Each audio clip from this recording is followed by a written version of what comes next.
There's a notebook on the table, you can take it to the store, so you won't forget the groceries anymore.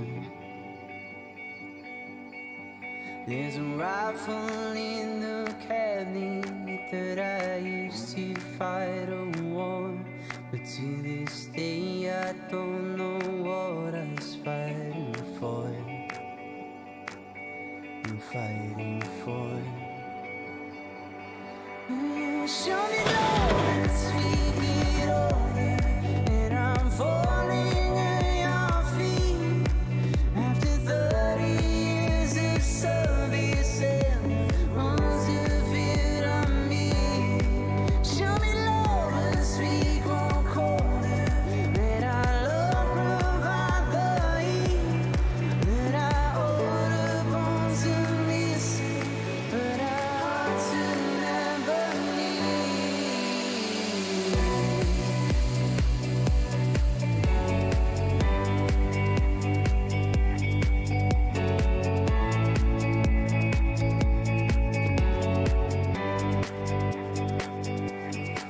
There's a blanket on the sofa that I used to keep you warm. When I find you fast asleep at 4:30. There's a record we keep turning that reminds us of our youth, but there's still nothing as beautiful as you. Will you show me love as we get older, and I'm falling at your feet. After 30 years of service and months of it on me. Show me love as we grow colder, let our love provide the heat that our older bones are missing, but our hearts will never.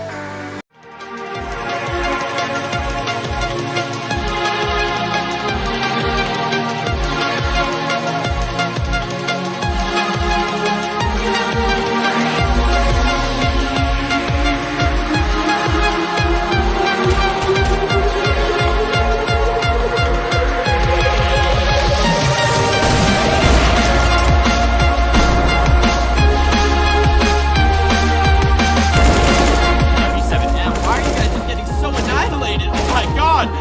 Mirror running out of bullets, but he's still gonna go for it! Oh my lord! Welcome everybody to the final segment of the VE Day Legion games. We've got three best of ones for you tonight. We've got the Royal Army versus the Royal Navy. They'll be battling it out on Inferno very shortly. We've got the Royal Navy versus the RAF, who will be heading over to Dust 2. And then the Royal Army versus the RAF on Train as well. So these three teams are going to be battling it out, playing against each other across these three maps. Yeah, as I say, we'll be jumping into Inferno very, very shortly, where the Army and the Navy will be battling it out. Here we're just in knife round right now. Anyway, though, I'm M&J. May have seen me from doing some Lions League stuff. Been casting some other military games, different teams. I wonder if we'll see any of the same players today. I'm not too sure.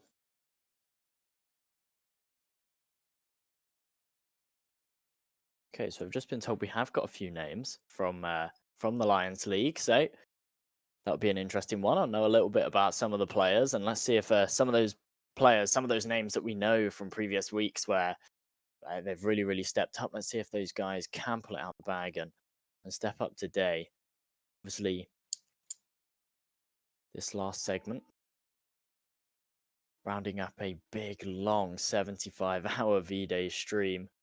Huge effort from everybody involved.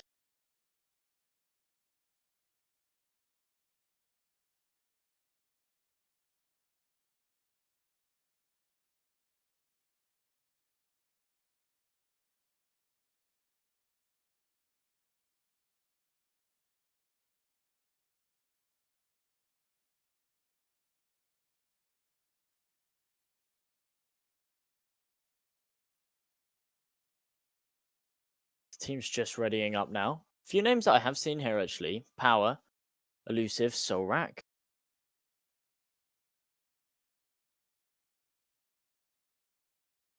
Faz as well. That's Freestylers? Is that seriously Freestylers playing? No way. Freestylers. Friend of mine, very, very good player. Yeah, I've played at several lands with that player. He's a proper talent. He'll really be one to look out for today. We'll see Elusive, Solrak, and Power. Players that we have seen previously in the Lions League. As for these Royal Navy players, though, I don't recognize any of the names here, so it'd be interesting to see if any of these guys sort of pull it out. Surprise me, obviously, because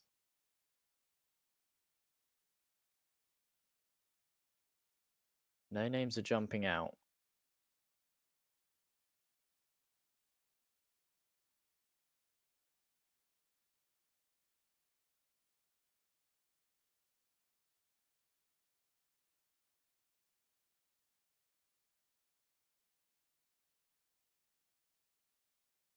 So as the teams are just readying up.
So we seem to have a couple of little issues whilst we're just waiting for the players. So we're going to jump to a very quick break and we'll be right back with you straight into the pistol round.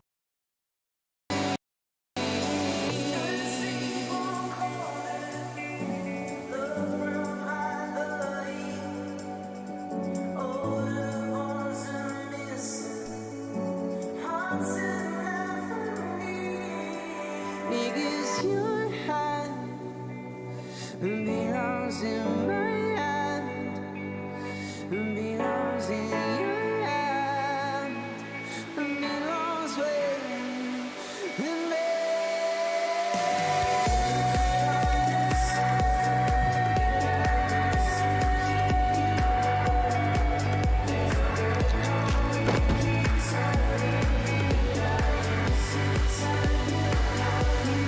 Show me love and speak it over, and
So, as we're due to go into this first map on very shortly, let's get your predictions in the chat.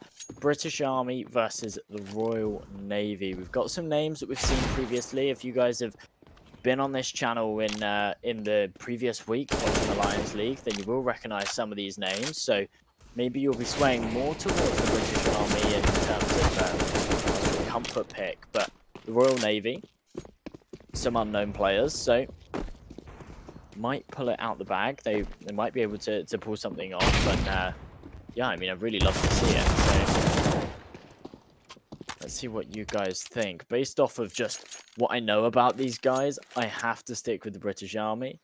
But I would love to be proved wrong. We are finally getting into this knife round.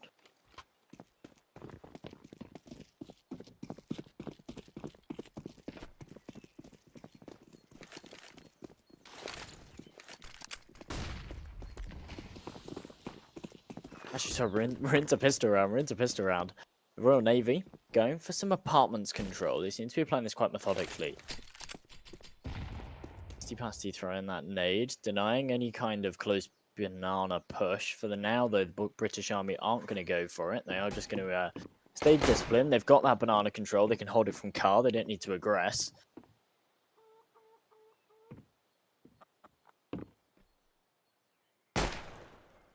Still a 5 versus 5. Solrak maintaining this control as Faz has actually rotated over to A. That's a good call. Keeping that banana control. However, if he falls, things could fall apart. But with a minute left on the clock, the Navy, they have to initiate this push as they're charging in. Freestylers opens things up, but he gets traded by Political Zombie. So the man advantage going in the favor of the Royal Navy, but they need to get on this site and they need to get the bomb plant. And Solrak trying to deny it. Elusive finds one as well, brings it onto a 3 versus 2. And look at that headshot from Faz. All done and dusted for the British Army. A fantastic retake. A retake before the bomb has even gone down. And well, the Royal Navy, not the best way to start the game as Nasty Pasty falls and Solrak the man to claim it. So British Army going 1-0 up. A very close round for the Navy though. They actually got a couple of nice entry kills over towards top mid. Thought it could have been their round, but not today. No bomb plant as well means they're not going to have the money to buy into this one. So just going to stick with those Glocks. They're throwing one smoke. Is that going top mid? And then what? They're just going to charge top mid. They're going to go close to this smoke.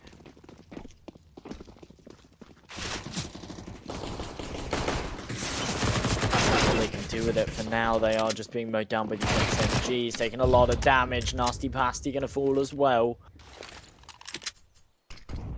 Zynax here to try and trade it, but that nade's gonna take out his teammate. He's spamming away with this Glock, can't connect the shots, and they're all gonna fall to the SMGs. Solrak claiming 3 with that MP9.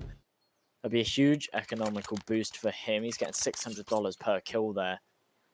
It's a big round for him, $1,800 bonus, and he's going to keep the MP9 going into this round as well.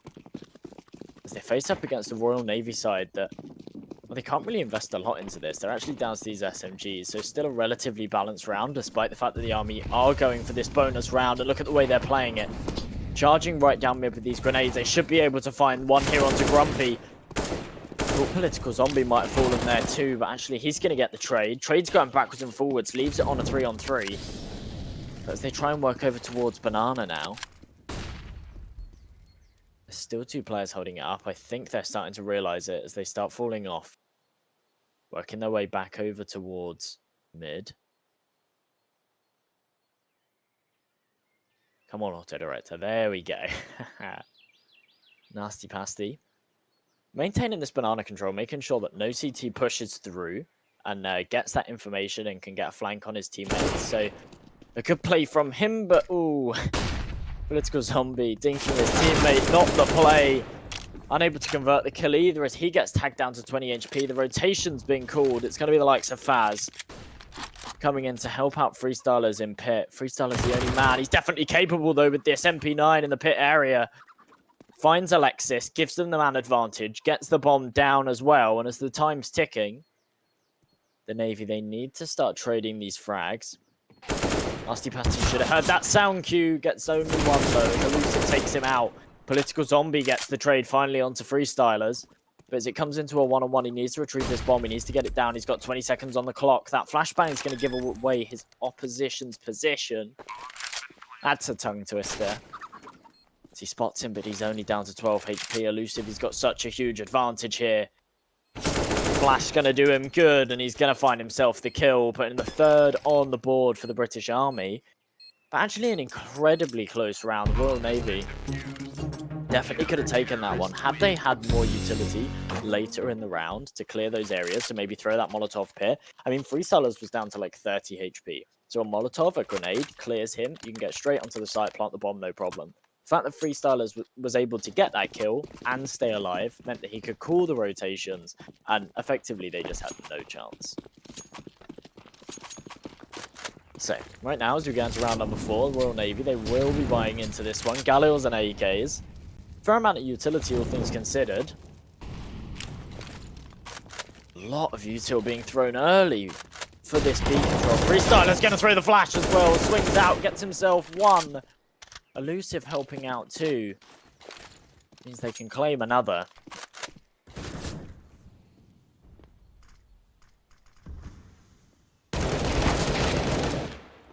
So Alexis takes out Faz. Gives them that man advantage on that CT side. Power right now, though. Should have heard those sound cues in the apartment. Swings out, gets himself one. Make that two. That's the round completely shut down. And well, Zynex right now, he really needs to just go and save. But is he going to even be allowed to? Freestylers is hunting from behind. And he is going to go for the pick towards short. And it's going to cost him power, find himself an easy headshot. The British Army looking relatively dominant right now. It seems like the rounds have been quite close. But either way, they're staying on top. That round as well, they kept 4 players alive. So, going to do their economy very, very good. Especially if they can win this round. The Navy, they've brought down to 2k. Political Zombie opting to go for an AK. Questionable one, but if anyone's going to go on that hero AK, I think he's probably the best man from what I've seen so far. Freestylers contesting that lower banana control early, but as he falls right off.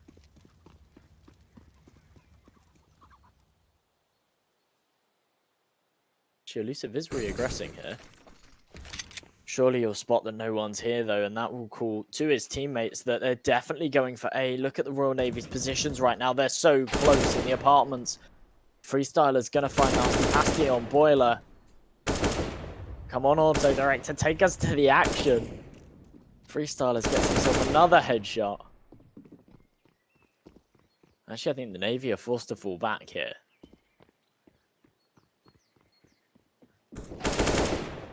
There we go.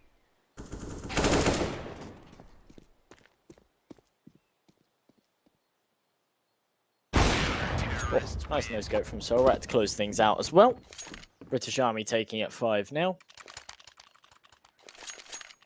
Very, very clean round from them. Means that, yeah, they don't have to rebuy into it. They can keep these AKs, which is a huge advantage to have as a CT side. Especially on a map like Inferno. And they can have plenty of money. If they do lose this buy round, they can just buy into the next. Molotov from Freestyler, so it's going to do a lot of damage as the T side, they're running through it.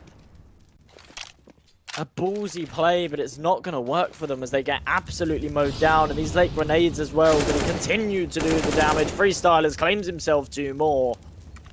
He's on for the ace right now, and he's hungry for it as he's swinging out. The flash not going to affect him, and he gets the final headshot onto Zynex.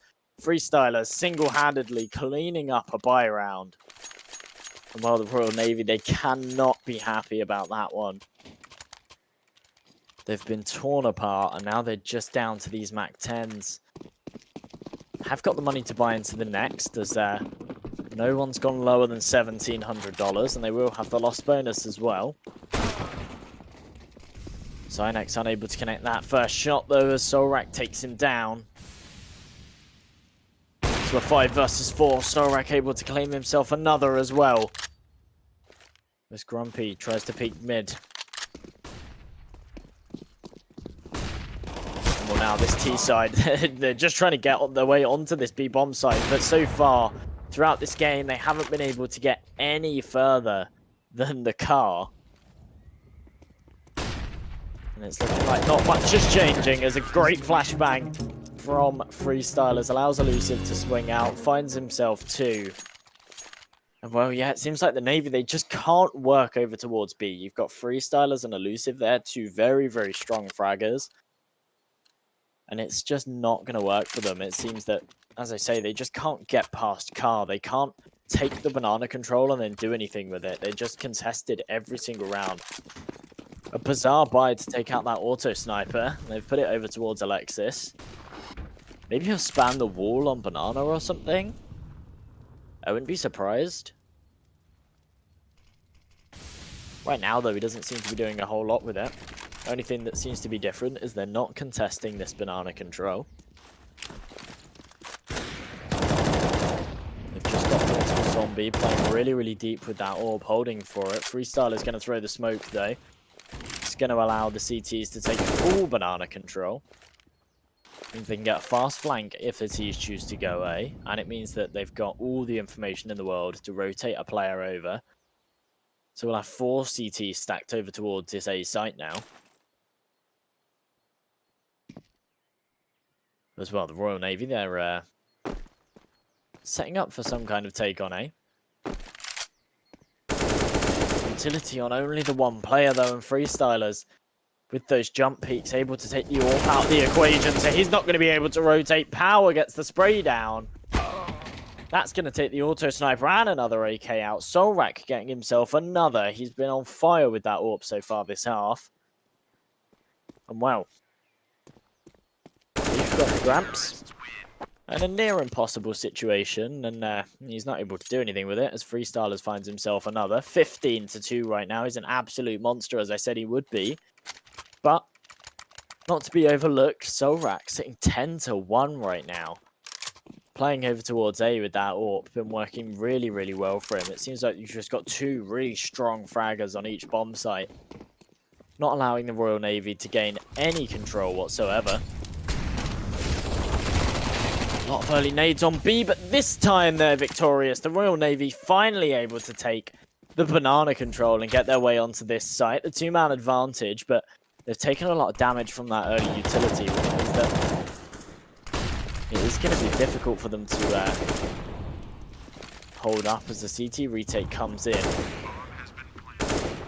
They've got the utility to lock the players out, though, which allows them to get some good post-plant positions. Alexis throwing a funky flash off the wall. And well, they're playing this post-plant really, really well right now. They're actually not allowing the army anything. They're very disciplined. Making the CT's job just that much harder, but as they're playing close to these smokes, they might get caught out. Nasty Pasty going to play it well around the smoke, though. Political Zombie closing things out onto Power. And the Royal Navy put their first round on the board. It was a good one. It was nice to see them aggress on Banana there. When the utility was thrown, they said, you know what, we're going to throw some counter nades and we're just going to charge it. Worked really, really well for them. But obviously the British Army, they've strung together 8 in a row. They're able to buy back into this one, no problem at all. And that's the issue with the Navy right now. They've allowed so much leg room for this CT side that even if they take these buy rounds, they are just going to be faced up against full guns again and again and again. As the Army take their first kill and they reclaim banana control with that flash as well.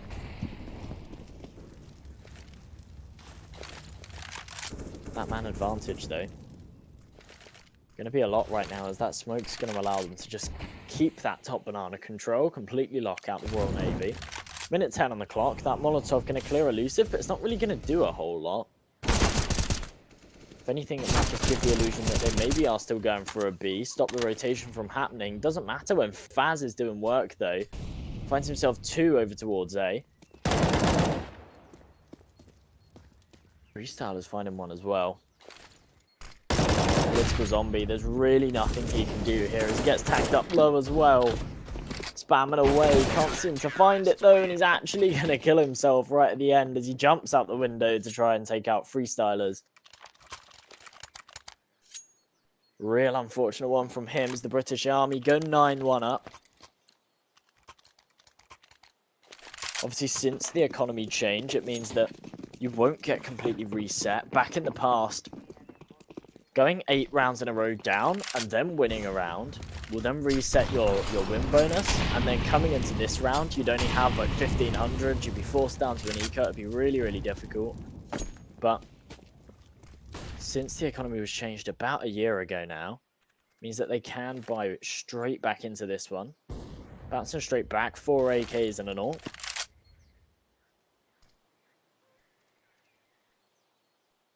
So just going for map control here, actually. I like this default from the Navy side.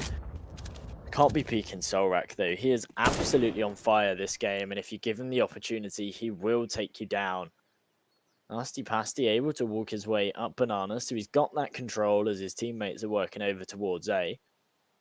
The control not going to mean a whole lot, though, unless he causes some kind of distraction. What he needs to do here is he either needs to prevent a rotate from the CT players here, making an easier fight for his team on A so they can play the trading game, or he needs to push in and make some kind of play and actually kill a player.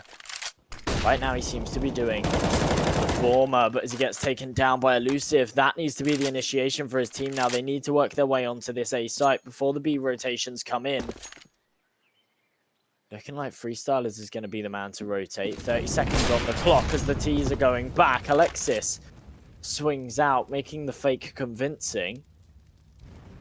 But with a 3-man advantage right now, Freestyle is going to choose to stay on the B site. Zynex throwing the utility. It's going to give away their position, and surely they get taken down as they come around this corner. That's Zynex out the equation as Freestyle is a crispy shot. Turns the flash, not going to bother him at all. Lands himself another headshot. He's 19-3 right now, and he's absolutely unstoppable.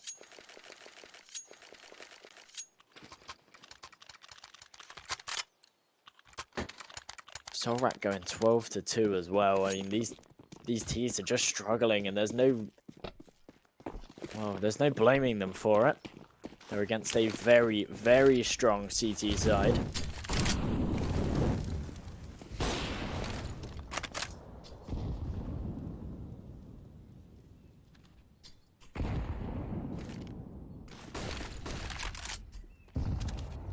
Good nade from Solrak as well. Going to do a huge amount of damage, and that late Molotov going to make things even harder.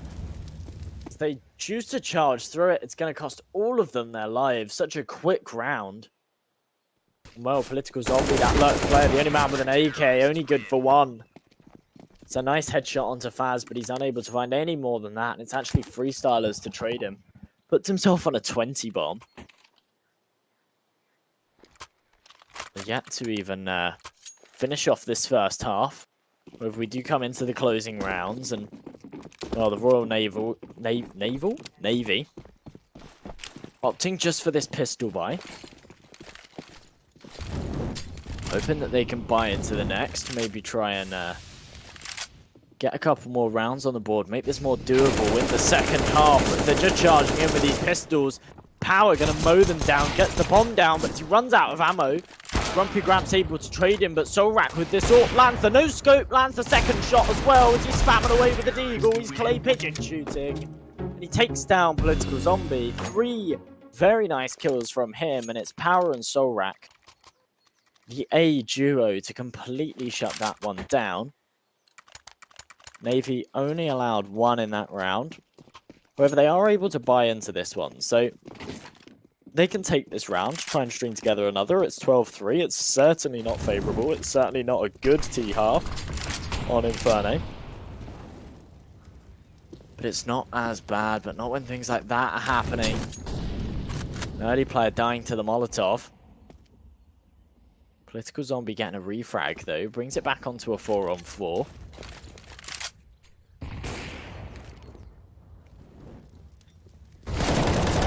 Right now, just causing havoc in those apartments. He only finds himself 1, but it slows down the push. It means that it does bring it down back to a 3-on-3. There's still 2 players holding towards this A site, but Solrak can't connect the shot. He gets taken down. Freestylers on site. Finds one, though. Gets traded quickly. That's a really nice headshot from Zynex. A big time for him to step up. And now Zynex and Political Zombie. The last 2 alive in this 2 versus 1, and it's Elusive, the man to try and clutch it out.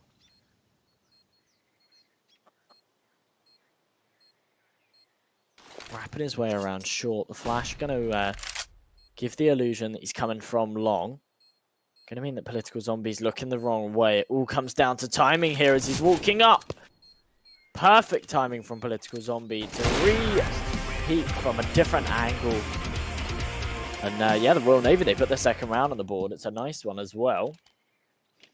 Oh, that timing is impeccable. It's always such a pain to see when you can obviously see the X-rays. You can see both teams. For it to crumble just by an inch like that. Right now, we're seeing the Royal Navy. They're full buying into this one. They want to take this last round of the half, and Political Zombie trying to make it happen, playing it real deep. Just in that head angle, opens things up with Yorp. Elusive going to find 2, though. Avenging his fallen teammate on Banana, so brings things back onto a 3-on-3. The Royal Navy, they've given up all control that they originally took. So to get that kill onto Freestylers, they took the Banana control. But then obviously Elusive's got those 2 kills. They've just decided to just fall right back off of it, get into apps. Not working out for them at all, though, as Power finds himself 2. He seems to have been really, really just strong in these last few rounds. The second part of the second half, he's been detrimental to the British Army's success. He's been holding down apps like a rock. Well, Faz, he knows where this last player is. He's going to do some damage onto him. But as it's the last round of the half, I think they're just going to charge him down. Power not going to be able to find it, but Elusive swings with the flash. An easy kill, and effectively an easy half for the British Army. They've taken it 13-2. Pretty much every round that they've taken with ease. I thought that maybe it would be a little bit closer than this. After we saw the first couple of rounds from the T side, I thought, you know what? These guys, they're having close rounds. I mean, we're seeing, like, I think Pistol Round 2 stayed alive. Okay, the second round was, like, an eco, so, like, they just got completely mowed down, only got themselves 1 kill. But then the first proper buy round came super, super close, came down to a 1 versus 1. And I thought to myself, do you know what? These guys, they could buy into the next. They could pull this one back. We could have a close half on our hands. But it seemed that the British Army just were able to string those rounds together and completely steamroll. Solrak had the A site on lockdown. Freestylers had Banana on lockdown, especially with Elusive there as well. They were playing really well, complementing each other with that utility, throwing flashbangs for each other, making sure that the Molotovs were going close and deep to completely eliminate that Banana push. Really, really worked well for them. Now the British Army, they're opting for 5 Glocks, all Kevlar, no utility. Trying to work something over towards A. It's Freestylers, the lone man, holding bottom Banana as T's charging in right now. Alexis unable to find himself a kill in the apartments, only able to do damage from that boiler position, so he goes down. A 5 versus 4 now. Solrak tagging up the player on long as well. That grenade going to do a little bit of damage, but not enough to, well, justify it over Kevlar. Nasty Pasty takes down Elusive, but still the man advantage in the favour of the T side, as Solrak should be able to get the trade. He's able to do exactly that. They're going for this B wrap right now, because obviously Freestylers came up Banana in the confusion, but they are continuing to fight in CT. Either way, they take this man advantage. They're starting to level out now, realising, do you know what? We don't need to fight here. We don't need to give them a lifeline into this round. We can fall right back, play these crossfires, and take it easy. Power and Freestylers and a nice crossfire there. Power's able to get himself an easy kill. Freestylers trying his luck over towards Banana. Swings, finds Zynex. And well, I think that's done and dusted for the Royal Navy right now. Their only chance of coming back into this game was winning that pistol round. And as they get taken down relatively convincingly, seems that the British Army have Yeah, they've got too many chances to close this out. The Navy seem to know it. They're going for the shotguns. They're going for the buyers and on Grumpy Gramps. Really desperately trying to change things up, make something work. As these AKs not trying to contest any control early. It's important to remember that on a second round as a T side, there's potential for the CTs to buy grenades, to nade stack, to actually stack a bomb site, to try and push somewhere. You don't want to be trying to take aggressive control, because that's how you run straight into a nade stack, or you run straight into a site stack. You want to be playing it slow, you want to be waiting for some aggression. Oh, that was that server thing that it does. We're straight into the last round, and it seems like there's not going to be much left of it to cast. The British Army will charge straight in, taking this bomb site with ease as they find themselves 3 quick kills. We find ourselves in a 5 versus 2 now. It's Political Zombie and Nasty Pasty. Not a whole lot they can do here as Power gets himself 1. Political Zombie in a 1v5. Power finding himself 1 more. And I mean, that was one of the quickest games of Counter-Strike I have ever casted. An absolutely insane performance from Freestylers. An insane performance from Solrak. Both of those players were sitting like 23-5, 21-5. That's absolutely nuts. A stellar performance. And, well, I don't even know what to say. I think the Navy showed that they were capable. There was a couple of rounds, even though they got completely steamrolled, there was a couple of rounds where they were getting their kills. There was that one round, obviously, where they took the A site and they were winning their Angels, and there was actually a really nice kill. I can't recall who it was, but they traded the kill on to Freestylers on the A site. They got there onto the bomb site. They got the bomb plant. They won the round. It seemed pretty convincing. They took that B rush really, really well as well. They were winning their Angels there. So I sort of thought, you know what? These guys, they can pull some rounds into this. But no, it just didn't work out for them. Their T side, I think, was really their downfall. They just couldn't take control. They couldn't take control over to Banana except for one round. And, well, it all fell apart.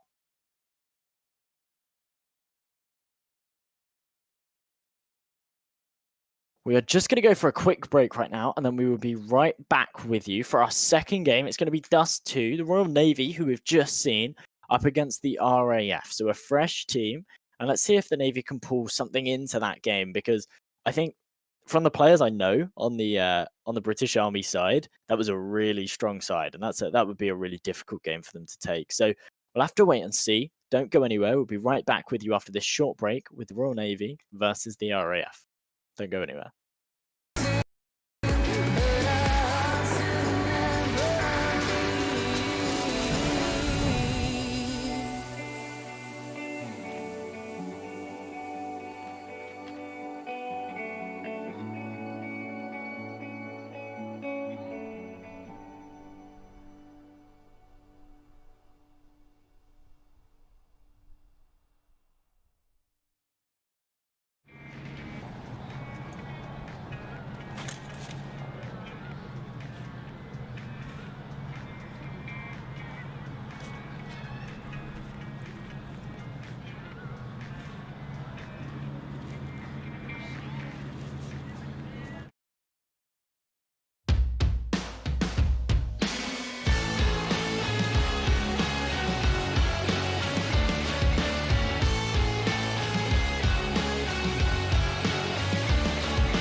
ground.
Fireball inside of my head, drove from the flesh to the bones I dread.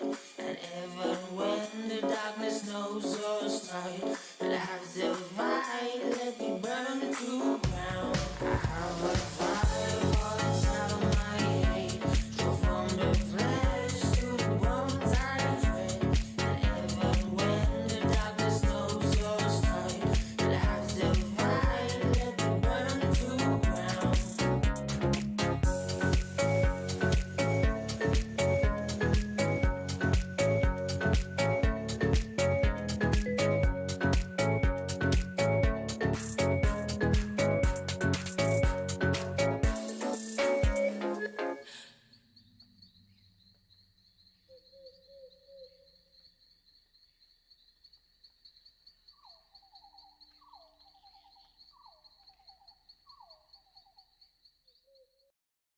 I'm falling top to toe, falling in love, but my heart's not there.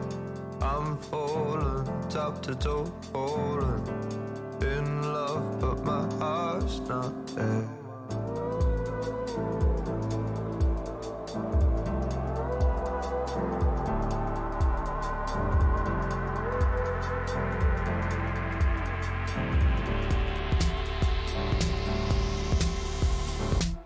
I live alone on my own, won't you save me?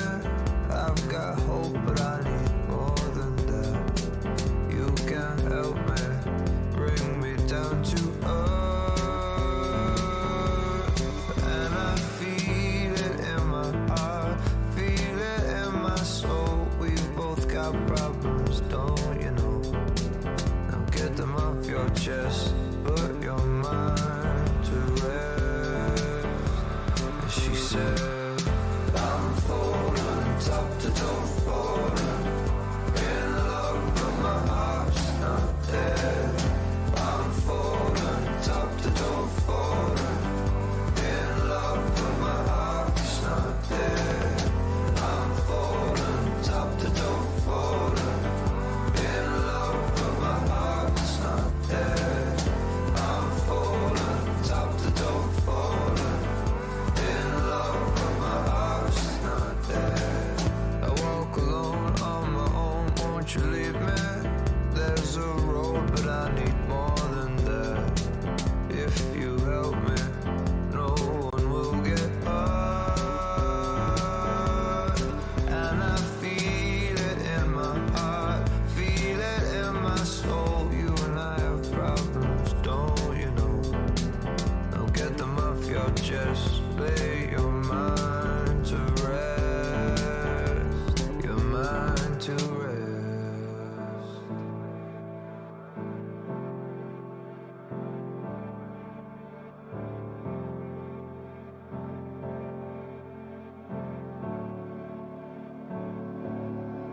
From my top to my toe, right from the word go, I was falling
Welcome back, everybody, to the Legion Games. It's the final segment of the VE Day Legion Games 75-hour stream. We've just seen the Army versus the Navy on Inferno. It was an absolute whitewash. We saw the British Army just take it. I think it was 16-3. It was an absolute steamroll of a game. Really, really big performances from players like who do we see? Freestylers really stepped up. Solrak really stepped up.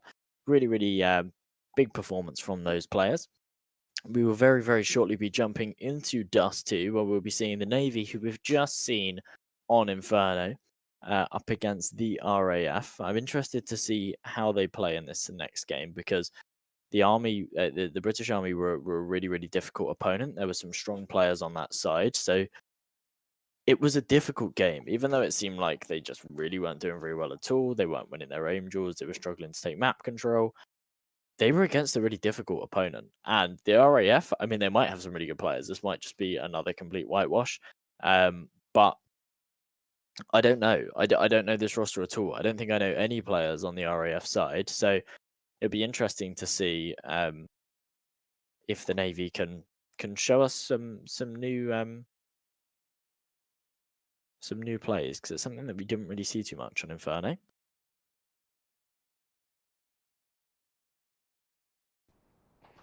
Because we're jumping into the knife round.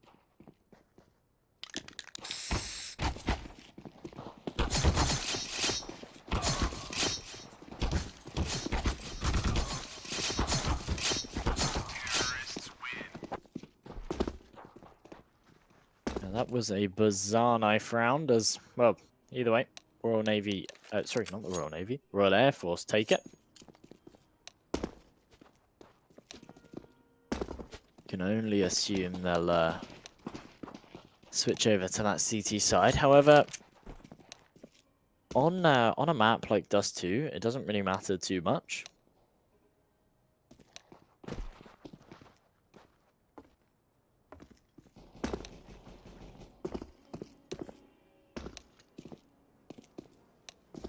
Really just interested to see what some of these RAF players can bring to the table, because it's always interesting to see when I cast these military esports games. You see a new player that comes in, maybe subs in for a team that's already active in the league. Maybe we have things like this where we have these new teams coming out, and it's really interesting to see the players. Some of these new players doing some new things, but right now, nothing new. We're seeing a very quick B rush from the T side. Zynex, though, finds himself 2 early headshots, make that 3. Finally, he's traded. The flash assist coming in from his teammate, that might have been his downfall, but either way, he's done his job. He's found himself 3 kills, made the retake very easy for his teammates, but as Faded finds himself 1 more. They might be able to get this bomb down here if they can just find themselves 1 more kill. Oh my goodness.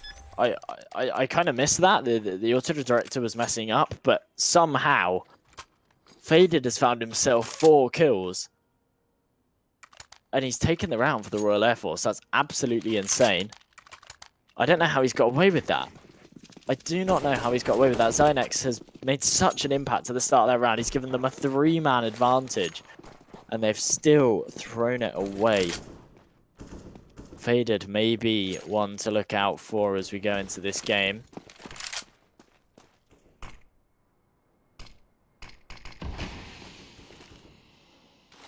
As he throws the mid to B smoke. They're going in here, I think. Yeah, they've realized that this B site's completely clear. They've taken the site, and they've taken a huge amount of control with that smoke. Well, the Royal Navy, they've gone for a gamble, and they've gambled wrong as they're just charging straight through this smoke, getting completely shut down. It's Faded and Bloody G to completely close that one out. No deaths at all. Another 3 kills for Faded as well. Puts him on 7-0 right now, and a great bank behind him. Finally, we're seeing a buy round from the Royal Navy.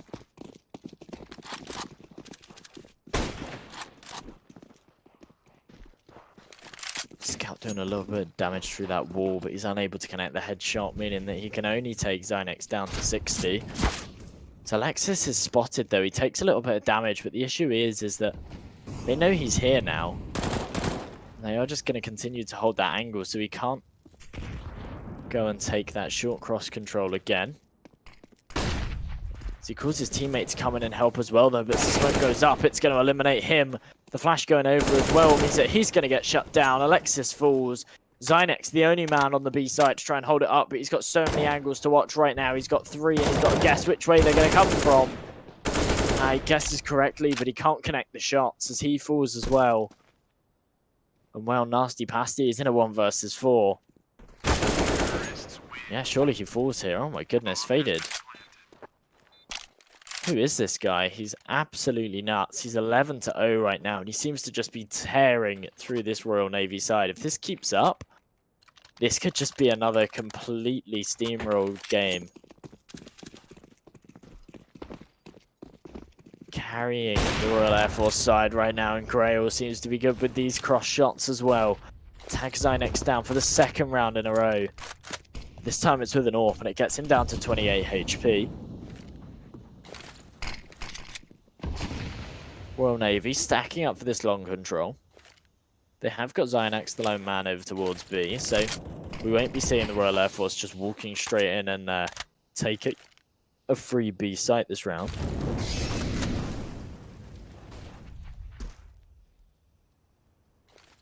However, as they spread around the map, they weigh up their options. They are going to end up with this same situation we found themselves in several times, where they're opting for this mid to B, but they're finding kills elsewhere.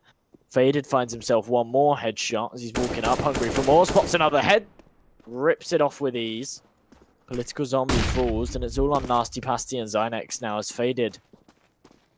He's running around, he's hunting for these kills. Seems to have a good idea one's in mid. He's absolutely right, but is he going to expect him to be in the top of mid? He's actually in a fantastic position here.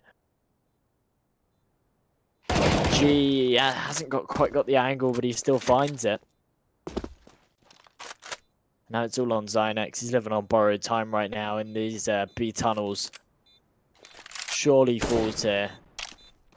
Is he going to get knifed? Oh no. Faded. There we go.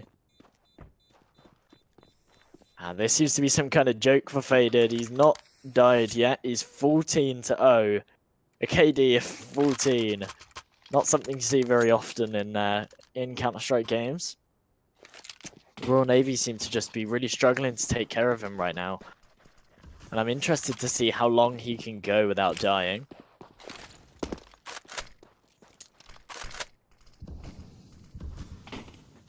Grail's still the man on that AWP. Full util and the AKs on the T side right now. Look at this bank that they've built up just because of these players staying alive. Winning every round. You've got guys like Faded sitting on 11k right now. They're almost sorted for the rest of the half, especially if they can win this next round. Royal Navy trying to change things up. They're not going for that long control, but the issue is if you give a team long control and the aimers like these guys, they can work with it. And as soon as that CT smoke comes up, you're taking these 1v1 aim duels on site. So utility goes over, still no engagement taken. But the Royal Navy are essentially forced to fall right back as the AWPer falls. It's Faded to tap his head away. They cross onto the site, and effectively this is done and dusted for the Air Force. The Navy, they've got the utility to go for this retake, but as they're running in 1 by 1, they're falling like flies. Faded claims himself another. Nasty Pasty finally finding something, but Faded going for the tap. Can't quite connect it, but the nade's going to be good. Does a whole lot of damage. Should know that there's a player coming up CT as well here. Maybe he falls in, though he gets himself the headshot. He does finally fall to Zynex, though. But nonetheless, the RAF able to close up the round with ease. Faded finding himself another 3k. Interested to see what his ADR is right now. He's sitting on 321 ADR. He's getting 3 to 4 kills average every single round. It's absolutely crazy. Sitting on a 17-1 KD right now as well. Mad stuff from him. So the players that died last round are able to rebuy. The Royal Navy, despite not taking the round, were able to claim the lives of 3 opponents.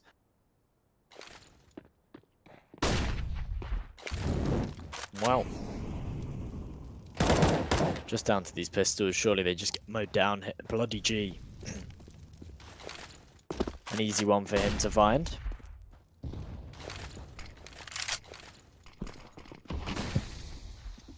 It's actually 2 CTs sitting on the other side of this smoke, though. They might be able to get themselves at least one. Make that 2 as Alexis finds another. Grumpy Gramps finds 1 too. Leaves Crow of Judgment all in a 1v3. I mean, he's got an AWP, but the thing is this CT side, they've dropped the weapons and they've got the Kevlar as well. So he's no longer against an eco. He is against 3 guys with rifles if Political Zombie can cross here. He has had the scope, though, so he's going to be better than that. Smoke goes up, it allows Crow of Judgment to get through and try and grab the bomb. But it's not going to work for him at all. He gets taken down by Grumpy Gramps. The Royal Navy do put their first round on the board.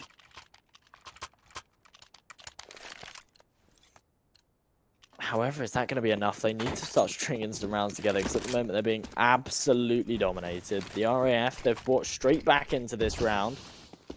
That is an odd smoke. That is not something I think I've ever seen on long there. I don't know if he was throwing it to try and get across or if it's like a smoke for once he's in pit. I have no idea. Yeah, you still got Rail one gets off. an aggressive solo though, gets caught off there.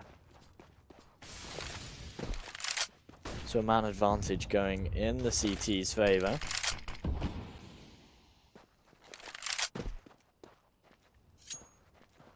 The RAF forced to reconsider. Try and work something else where Bloody G opens things up over towards long, but as Political Zombie trades in, that's going to call the rotation as well. The Molotov goes up on short, going to slow things down as well. But still a minute left on the clock, so there's no real rush here. They just need to land these frags and decide what they want to do with it. Faded finds himself 1, make that 2. Can he find the 3rd as well? Faded tapping away. Yes, he can. The 3rd frag for him puts him on 20 kills in round number 7, which is absolutely nuts. And well, Zynex last alive, 1 versus 3. The nade's going to do a little bit of damage, but I don't see a whole lot working for him here as Crow of Judgment gets the AWP headshot, does the absolute maximum amount of damage you can do with a weapon.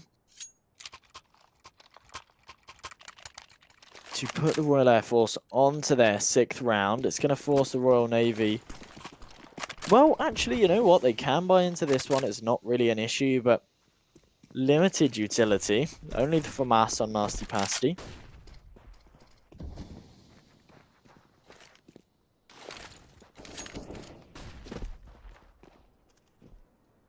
Going to be a difficult one for them to hold up as Grumpy Gramps playing up close. He's not got the offensive util to hold him back either. In fact, he does, but he didn't opt to throw it there. He could have thrown a Molotov there. It would have worked a lot better. Either way, though, they double face into him. They line up and he finds himself 2. The flash from his teammate's going to allow him to get right back. Now he throws the Molotov. Molotov's actually going to miss as well. It's really questionable utility usage, but either way, they find themselves with a 2-man advantage. I think the issue for this CT side, and it's what they're going to be scared of, is Faded is still alive. And he's sitting 20-2 right now. He is absolutely dominating this Royal Navy side. And as long as he's still alive, I don't think any of them will feel safe. Political Zombie unable to connect the first shot, but he lands the collateral in the second. His teammate flashes in. Tries to find himself the 3rd, but well, clock's down. They shouldn't need to worry about it too much. Taggy goes down in due time, and the Royal Navy, they're looking a little bit better than they were last game. They've put 2 on the board early.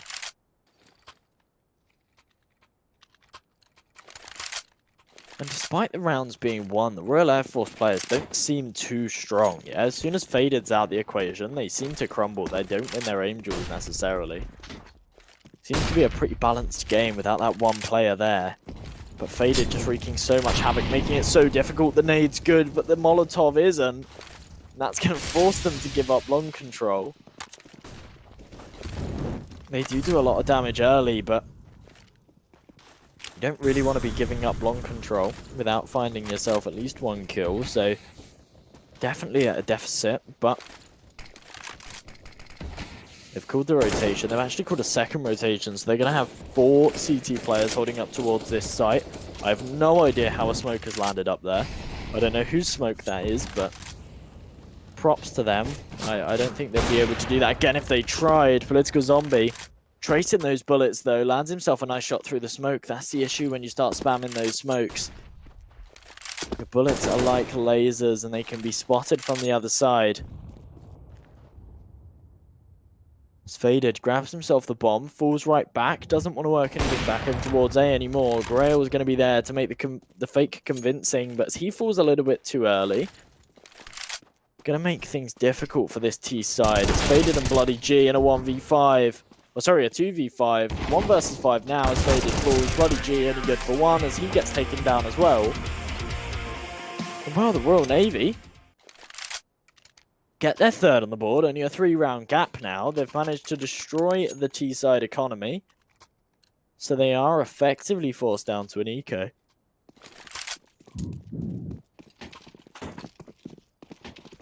Just going to be on the Deagles, a hero AK on Bloody G.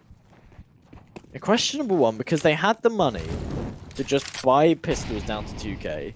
And then they can full buy into the next. But instead, Grail's dropped an AK for Bloody G, which has got him down to 1k. Bloody G's brought util around it. It gets him down to 1k.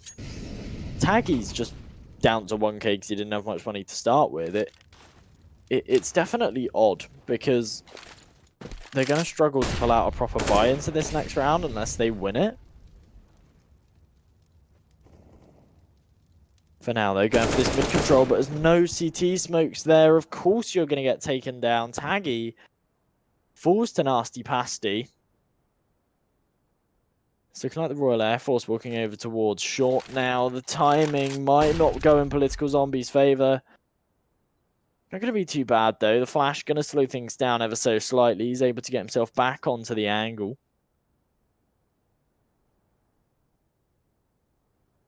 Things really, really slow right now, but again, this T side, they're trying to take control with no utility. There's no smoke, there's no flash, there's no Molotov for sight to get them out. And they fall 1 by 1 to the AWP of Political Zombie. Leaves Bloody G and Crow of Judgment in a near impossible 2v5. I don't want to count them out because there's been some big, big rounds from this T side where they've managed to clutch it out against all odds. But right now, it seems that the setups of the CTs are just too strong. Bloody G finds himself 1, but loses so much HP in doing so. And with only 7 seconds on the clock, they need to stop fighting. They cannot win the round, but instead they're continuing to push out. What on earth are you doing, Pro? That's absolutely crazy. They've stayed alive. They've run down the clock so they don't get any money. The whole point of ecoing that round is so that they could buy into the next. But because they've died after time, they don't get any loss bonus. They're not saving any weapons. Absolute madness. They choose to buy into this round anyway, but it's such a sketchy one. Just down to the Galil as a Deagle. Barely any utility on any of these players, and they're going for a long rush. The control's effectively been given up, but the Royal Navy, they've got 3 players over towards the site to try and hold this one up. So it does just come down to the aim duels right now. Come on, Auto Director. Why are we watching Alexis? There we go. We're back over to the action on long. Crow of Judgment trading out the frag. Bloody G finding 1 as well. So it's all on Grumpy Gramps to hold this one up until the rotations come in. Spraying away, lands himself 1. Can he get the second? No, he cannot. Taggy's the man to find it. But this is the issue. They had no utility, so they can't smoke off CT right now. They do manage to get across as well. Seems the Royal Navy are trying to retake this one from short. Bloody G sitting on site behind the box. Taggy in the head angle. Got 1 player on long as well. They should have this one with ease as Taggy lands himself 1 clean headshot. And well, Alexis, he's in a 1 versus 3. He's got the M4, he's got the utility to do so, but will he just grab this AK and fall right back? It's looking like that's exactly what he's going to do. Doesn't want any piece of that pie. Knows that there's no chance of winning that round. York's going to be retrieved, and the round's going to go in the favor of the Royal Air Force. It's interesting to see. Fader's not done anything for 4 rounds now. He went 20-2 within the first 7 rounds of the game. He was absolutely on fire, and I thought, you know what? Like, we could be seeing like a 30-bomb first half. Like, this guy's just nuts. But he's now sitting 20-6. It's still a crazy first half from him, but not as big of an impact as we were seeing in the first few rounds. And it seems that him not having that impact has allowed the Royal Navy to put some rounds on the board. Make this game somewhat interesting. Nasty Pasty trying to bounce a flash off the sign. It's going to go right through it and flash his teammate on sight. That's real unfortunate. Won't make a huge amount of difference though, as no one was contesting long, so still a 5 versus 5. The RAF boys walking up short.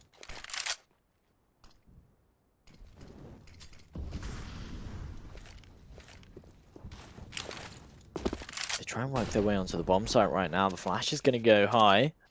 Political Zombie still going to connect the first shot though. The flash not affecting him at all, but as he's on the corner, it's not the best position to be in. The nade not going to do any damage though. So he's still able to stay alive, and the longer he stays alive, he can call the rotations, but it doesn't seem like he's doing so. Faded able to walk right up short. How on earth has he been able to do that? And why on earth has no rotations been called? Faded predicts the play along as well. Peak CT finds himself one more. Trying to land this shot onto Alexis, but to be honest, he doesn't even need to. The round's done and dusted. I've no idea why the rotation wasn't called from Political Zombie there. He had the info, he knew that there was one short, he knew that there was more short because there were grenades being thrown, but yet he continued to play this A anchor position. Wow, that's really unfortunate. As the RAF clean this one up, Alexis trying to find himself some exit frags.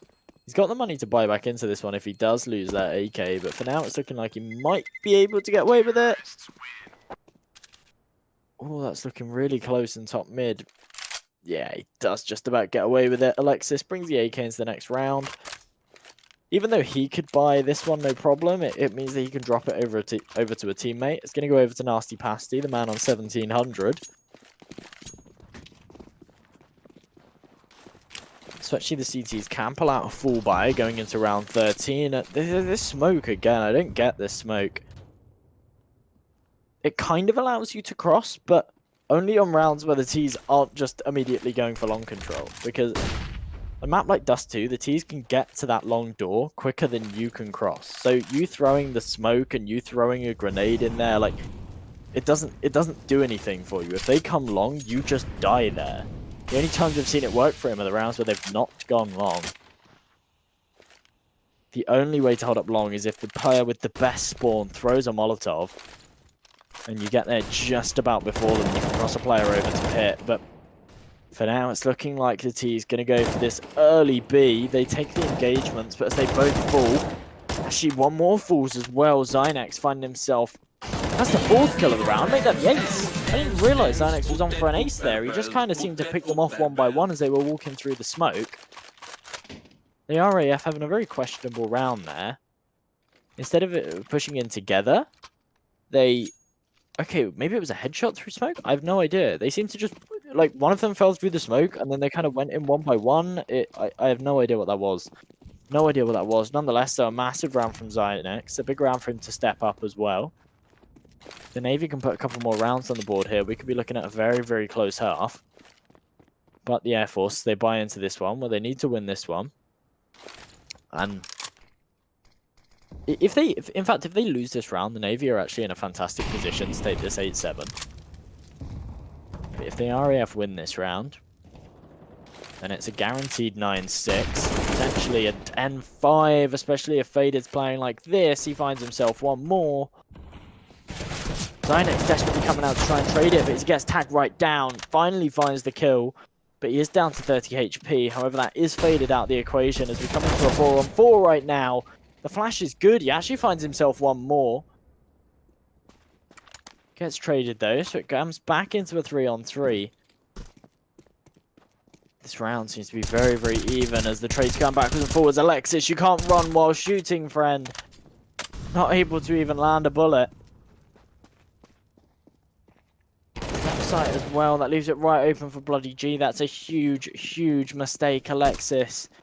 You can't be doing that. And well, a round that they may not have otherwise won, the Royal Air Force will surely be able to take with ease. Come on, they've got the bomb down. They don't really need to be contesting here. Crow of Judgment finds the kill nonetheless, so it leaves Nasty Pasty in a 1-on-3. They're still contesting these angles. Absolute madness. I mean, Bloody G finds the kill, so doesn't matter too much. But in a scenario like that, you do not want to be facing. Either way, Royal Navy, they're going to be in a difficult position here. Can't really buy into this round. They're going to have to buy what they can as it's the last of the half, but just USP pistols. Oh, Grail. Taggy's not going to be too happy about that one. You put a knife in his back. Grumpy Gramps, he's throwing the smoke. There we go. You can't cross the pit. The smoke doesn't do anything. You can't cross the pit. They'll just spam it. I don't know. He's throwing a nade. He's throwing a smoke. He's falling right back to sight.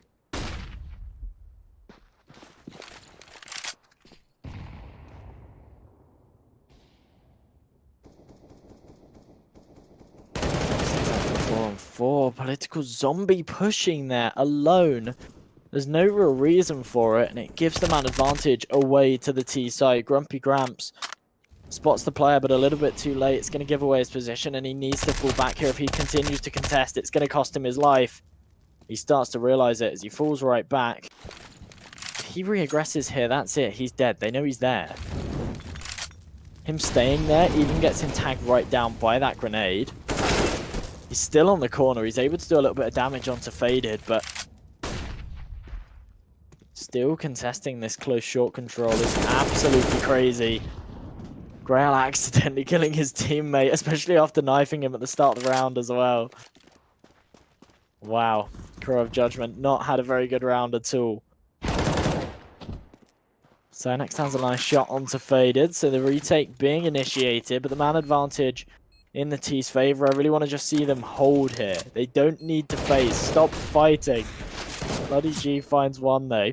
Leaves it in a 3-on-3, and do you know what? It's the last round. Go and fight. Go and kill him. Keep swinging. Oh, I mean, they're giving him a lifeline. By them all swinging him one by one, they're allowing this to be doable for Zynex, and he cleans it up!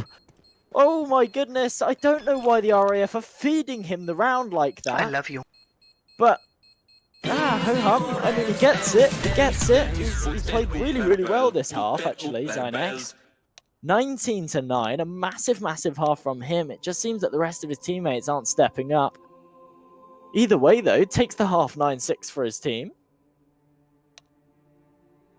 A much, much stronger half than we saw last game, but what comes down to what we see from this CT side. I think it might actually be a much closer CT side. Actually, no, I don't know. We'll have to see, because the thing is Faded's carrying really hard on the T side right now, but it's a whole lot easier to carry as a T than it is as a CT, because as a T, you can run around, you can get those impact frags, you can open things up, whereas as a CT, wherever you're playing, that's kind of your site. And okay, you can make a big impact on that bomb site, but if they go elsewhere, then there's not a whole lot you can do.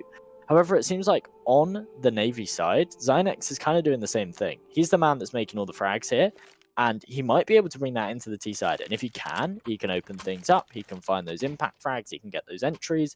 And we might be seeing a much closer game on our hands. However, if he doesn't do that, then I have no idea. I don't know who's going to be making the plays for this T side, because they need someone. They need a fragger like Faded to really be opening things up. Not a great start to the round as Faded dinks his teammate, but the Royal Navy, they're all sitting outside long right now. This is bizarre. I mean, the RAF have initially stacked up long, and then as soon as there wasn't a long push, they've pushed right back off of it. So this is actually a good strat from the Royal Navy, but they've wasted quite a lot of time for what seemed like no real reason. The CT smoke going to go in. Is that going to land properly?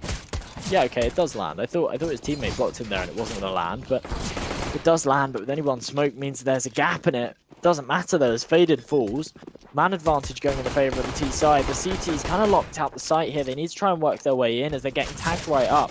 And they're all just going for the jump shots here. Grail, though, spins around and finds Alexis, brings things back into a 4-on-4. And as the T's, they haven't got the post plants. They're spamming away on the site. They need to find the frags. They've found them. But Crow of Judgment now, he's left alive. He's in a 1 versus 3, but all 3 players are so low. And if they choose to face here, it could cost them their lives. But as the bomb's beeping away faster and faster, Crow of Judgment realizes it. He has got a kit.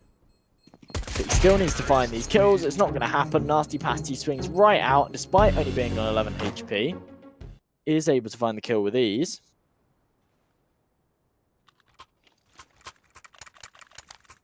And well, we're seeing a difficult one for the RAF. They seem to be showing a little bit more respect for the Navy side. It seemed like in the first few rounds, they were just running around and not kill hunting, but just playing off of Faded's just hyper-aggressive plays. He'd just push into bottom mid and just find himself a kill, and then they'd play off of that. What is that smoke grenade?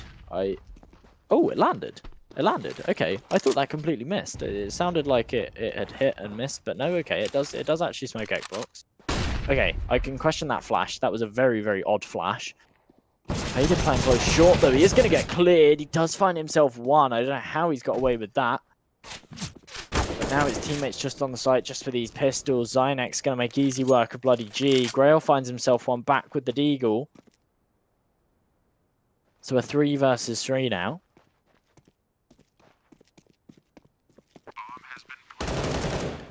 The retakes initiative for the CT side. Nasty Pasty finding himself 1 though, and the Royal Navy, they've got a fantastic opportunity to try and level things out here. They just need to make sure they find these kills. Don't throw away these weapons. Crow of Judgment looking up the USP. Zynex makes easy work of him, and he actually puts himself on 22 kills. So really, really big showing from him right now. And we're seeing the same carrying over towards this T side. He's found himself a couple of frags in both the T rounds that they've had so far. Let's see if he can bring that same frag power into the buy round as they're all going over towards B. I wonder if they're going to go for a B rush here, if they're going to try and go for a split, put some players in the lower tunnels, try and get them through mid. It's looking like they are just stacking up towards B, and they're actually just walking in dry. That's not going to work at all, especially when Bloody G's there holding. Faded going to swing around to deny the mid B's lurker as well. Gives them that 2-man advantage, a huge HP advantage as well right now as Taggy's playing close.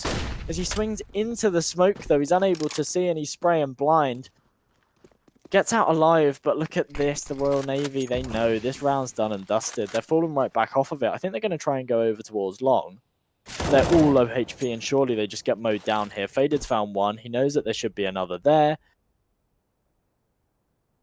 Making easy work of this one. Faded coming right back in. He's making a lot of noise, so Grumpy should be able to hear this, but actually calls his teammate to flash. Oh, wow. He doesn't find himself the kill, though. Grumpy Gramps finds it. Grail trades it, though, as he's just holding the cross. And Nasty Pasty last alive. He spotted 1 on short, but he doesn't want to walk up to try and get it because he knows there's players just to his left. He can hear them.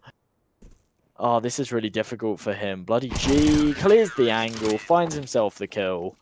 And the Royal Air Force put themselves on double digits, but this is looking really close right now. They have put themselves in a very good position, though, because they've won their buy round. They've kept several players alive, meaning that they don't have to rebuy. A couple of the players going for the bonus round with this sort of scout as well, and they've forced the Navy down to a pistol buy. Smart play from the Royal Navy. They have got a few rounds to play with, so instead of falling into this trap of continuing to just buy into every round, they are choosing to go for an eco, and then they can pull a full buy into the next. As the flashes go over long, it's looking like they are going to go for a full-on take, but look who's waiting on the other side of this blue box. They're not going to expect him to be there. It's Faded, but oh, trigger discipline, my friend. You can't be shooting at the first guy that runs out, or you get instantly mowed down by these pistols. He only finds himself 1, and actually these pistols are prevailing. There's a smoke grenade on Political Zombie, but they're not smoking CT, and that's going to be their downfall. Grail holding it with a scout, completely mowing them down. Nasty Pasty, the only man to get through, but as the bombs dropped in no man's land, I don't know how they can pull their way into this round. Zynex manages to retrieve it, but a man disadvantage, and they're getting locked in right now as the pincer coming in. Grail with the scout, though, has to switch down to the pistol, but Taggy and Bloody G close in from their angles and completely shut it down. The Royal Navy, it was a really good eco. Yeah, it was a really good eco. To find 3 players on a full eco like that is absolutely crazy.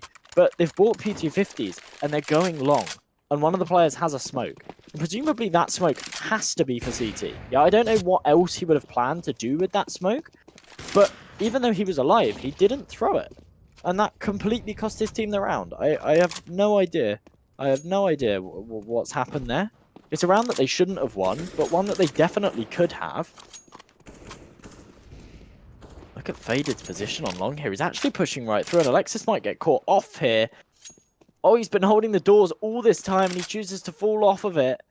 Timing not going to work in his favor at all, as him and his teammates are walking right up short. Grail falls, but as Faded comes right up behind him, that's going to be the bomb down. His teammates continuing to contest on site. They've got themselves the bomb site, but they need to go back for the bomb, and Faded's going to be holding it from mid. Oh, it's all fallen apart, and it's all because of Alexis, the last man with the bomb.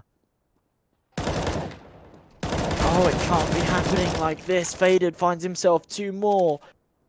And Political Zombie leaves himself in a 1 versus 3. Can't connect the shots. Finally finds 1 onto Faded, but still needs to get the bomb. And it seems pretty locked down right now. Taggy in lower tunnels. Doesn't want to be re-peeking that. He knows he's against an AWP.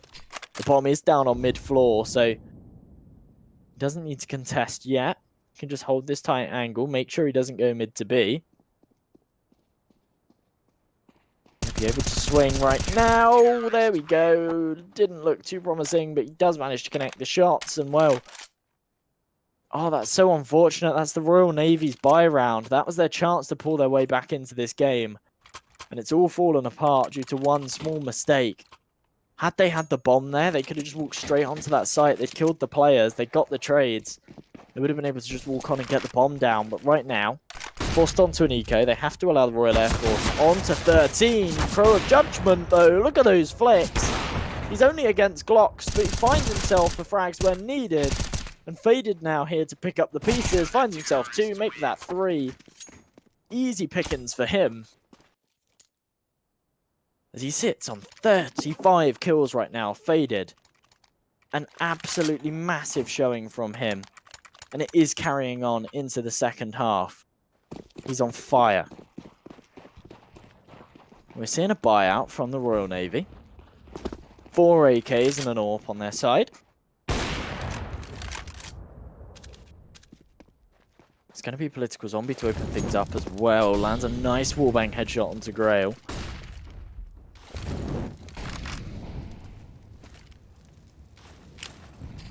Molotov in lower mid's going to stop them from going through the mid doors, trying to get to mid to B here, but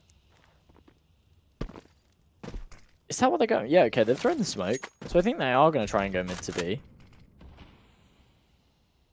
No. No, okay, they're not. They are just smoking mid doors. I thought he was lining up there for the mid to B smoke, but apparently not. They are going to try and work their way up short. Actually, there's only 1 player on the A site. He's got the AWP. It's Crow of Judgment. He seems to be hitting his shots today, but has Faded coming in with the rotation from CT. Lands the dink, gets the second as well.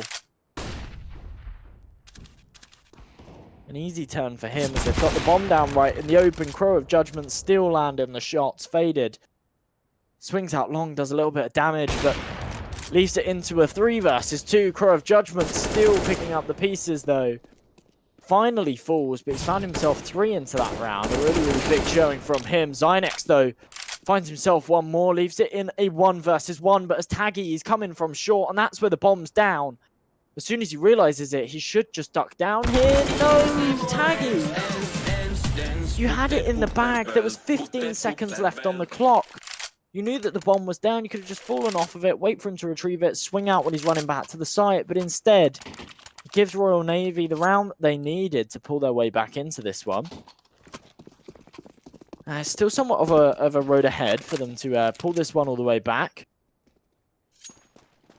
If they do want to be winning this game. But that was definitely the round they needed to win to do so. It forces the Royal Air Force into a really difficult position money-wise. Pulled out 2 M4s and just the pistols on the rest. Taggy, one of the man with the M4s, falling early. Faded. Gets aggressive on mid. Finds one, but instantly traded. And there's a player around the door. Well, it's a good clear from Political Zombie to recognise the fact that they've given up long control and that it could have been Gone Grail. How have you got that wallbang headshot? I thought he'd completely whiffed there, but comes away with the kill. Might be able to retrieve himself a gun as well. Bloody G comes in from lower tunnel.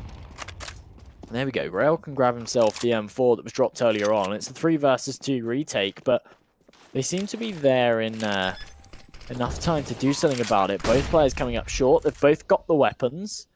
No utility from the T side as well to hold them back, so it does just come down to these Raw Angels as Grail comes out. Peaks comes out on top first. Actually, Bloody G finding one as well. This retake working out really, really well for them. But as Bloody G, he's down to 1 HP, and Alexis playing car. He's still watching CT. He hasn't got the memo that they've both come out short. What is that communication? But he's tapping away. He lands himself, both of them. Puts the Royal Navy on to 10. That was far too close for my liking, considering the fact that the Air Force were just down to pistols on 3 of the players. However, they do come out on top, the Royal Navy, just for the skin of their teeth.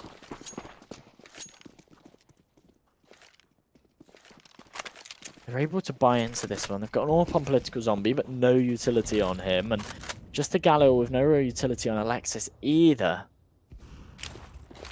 They're going to make this one difficult for them to take control. Okay, that's a botch smoke. That's definitely a botch smoke. You're not supposed to jump there, but either way, Xionex lands himself the kill, gets himself the second as well. Xbox smoke seemed to be a blessing in disguise as it's messed up and he finds 2. They walk their way right up short. They know that a player is on the A ramp here, and Xionet's going to make easy work of him. But now he's got to face up against Faded, his arch nemesis on long. But wait, Bloody G's come up short. He finds himself 2 with the MP9. Faded wins the duel as well. And now Grumpy Gramps in a 1 versus 1. It's him versus Faded. He seems to think Faded's long though, but actually Faded has made a really, really long rotation. Could have come up short and got the element of surprise, but instead he's going to be coming from CT. It's Grumpy Gramps. Well, now he has the idea. He knows that he's no longer long. He would have peaked by now. As he's holding CT, he should come out on top here. Faded, he's made the noise as well, but he comes out on top. How on earth? He's 13 HP. Grumpy Gramps is full. And Faded, well, I mean, he just peaks it right, I suppose. He's able to retrieve the AWP as well, gets the bomb defused. It's just a wide swing there. You just don't expect it as a player. Grumpy Gramps, he's heard the jump. Well, the thing is, right, if he doesn't hear the jump, then you hold close because you think, okay, if he is here, he's going to be shifting up and he's going to peek this corner slow. But as soon as he hears the jump, he knows that Faded's playing this aggressive. He knows he's playing it fast. He doesn't care about giving away his position. And therefore, a wide swing is imminent. So, I mean, either way, Faded plays it well. Puts the Royal Air Force 1 away from match point. And look at this positioning from Grail. I love how dynamic he is. When he's got a sniper in his hand, he plays the mid doors. But as soon as he's down to an SMG, he gets aggressive in lower tunnels. And he does so much damage. He finds himself 1 and gets Grumpy Gramps down to 27. He's able to retrieve himself an AK, but that HP deficit's going to be such a problem. Short smoke's a bizarre one, leads for somewhat of a convincing fake, but actually the CT's rotating straight off of that first frag. A nice nade from Faded, not going to do any damage though as they cross over towards the site. Tiny bit premature. He had an opportunity to swing out and deny the bomb plant there, but chooses not to, chooses to play the long retake and instead walk through the smoke once it's up. Faded giving his life away for free, and Taggy now tapping away with this for Mass, able to find himself 1 onto Political Zombie. It's him and Crow's Judgment now. They've got themselves onto the site, and that's what's so dangerous about this B site. When you retake it, if the bomb's planted behind the box like that, as soon as you get yourself onto the site, it's real difficult to retake as the T is holding it. Just about gets away with it. The Royal Navy super, super close there, but they are able to deny it. Faded now sitting on 40 frags. A stellar performance from him. Zynex doing the work on the T side, sitting on 31 right now. And these are the two guys doing the work for their teams. The rivals right now. Zynex swings out long, finds himself one, make that two as he lands a nice spray onto Crow of Judgment. He charges onto the site. He's looking for Faded, but he's only down to a USP, so surely he does win the fight. Maybe not though. Faded jumps up above the box. Not going to happen though. Zynex does find himself the kill. It's actually 3 that round. Even though they're against pistols, it's really nice to see. Just charge out long. Find yourself 3 kills. Get onto the A site. Plant the bomb. Make easy work of that CT defense. Don't allow them anything. Even though they're only down to pistols and you'd consider it as just an easy round from the start for the T side, anything can happen. We've seen so many rounds previously where, especially in the Lions League, where the eco rounds prevail, the T side walk into some kind of stack, or the USPs just land their headshots.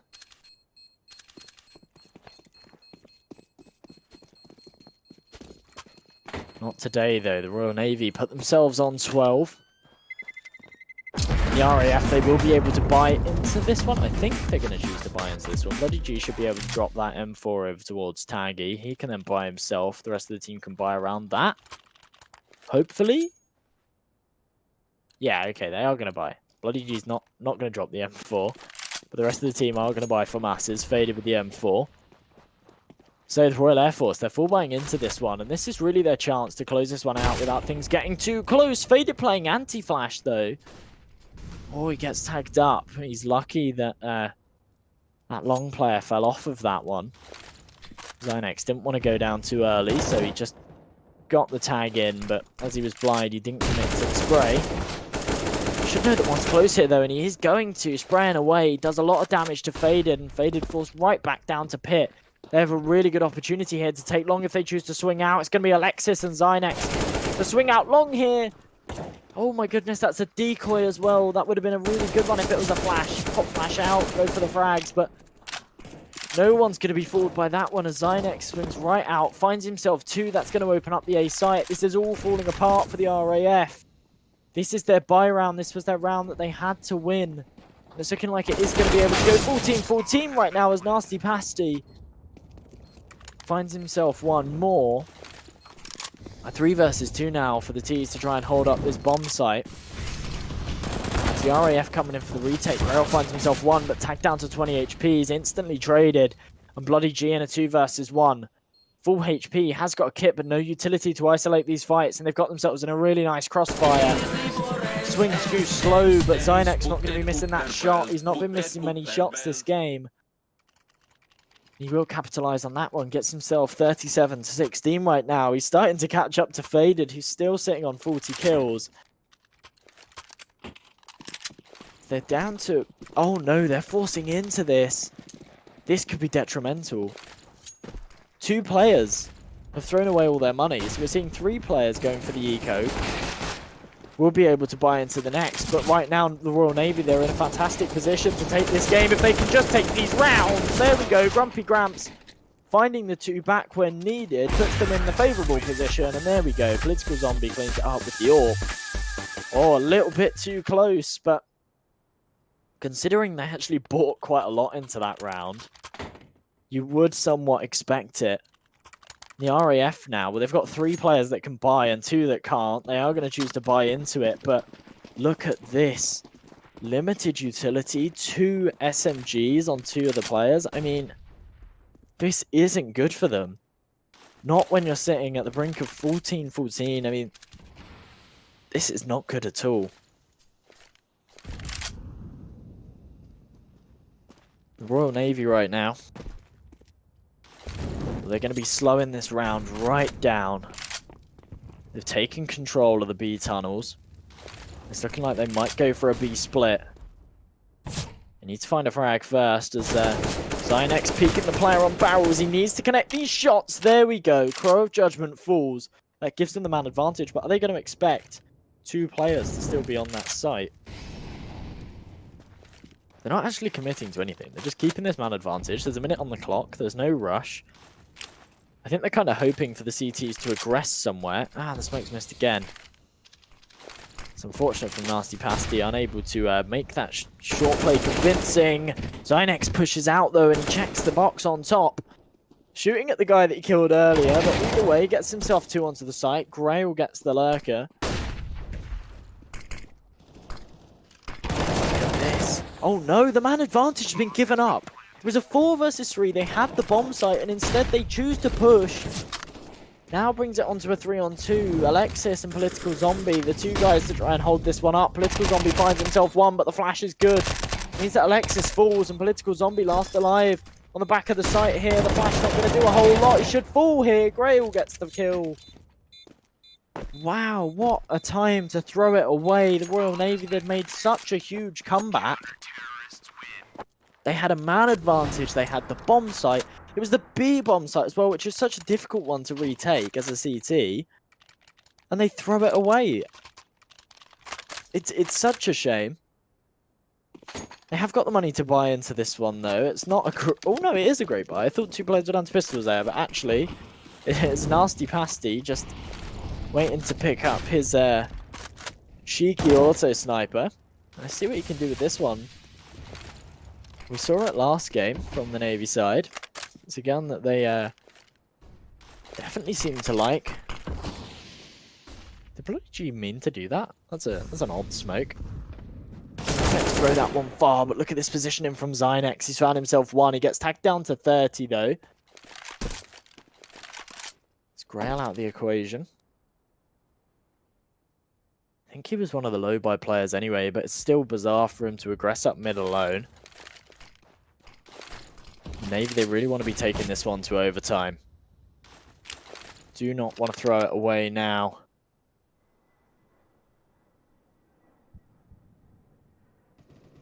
There's a round for Faded to step up, though. It's definitely this one. He finds himself 2. Does get traded, so it comes onto a 3-on-3, but Zynex is such low HP now. If he gets taken out, that's a huge amount of frag power gone. And this auto sniper not connecting the shots finally gets it onto Bloody G.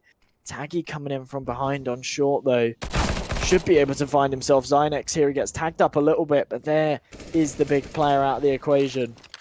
It's all on Nasty Pasty and Alexis now. The nade's good from Nasty Pasty. It takes out Taggy. And the no-scopes from the auto sniper gonna prevail. And Nasty Pasty finds himself 4 that round. And it is going to go to overtime. What a big showing from the Royal Navy in the second half there. A massive time for Zynex to step up. 40 kills on him, 43 on Faded. You could not ask any more of these 2 players right now. Really, really keeping their teams in this, keeping this game competitive. Let's see if they can keep it up going in to the first half of overtime, though, because this is really where one team's going to pull away. And I think the Royal Navy have got a really good opportunity here, just by the very nature of overtime. They continue on the half that they've done well in. Yeah, they've pulled it back on the T side. They've had a really strong T side.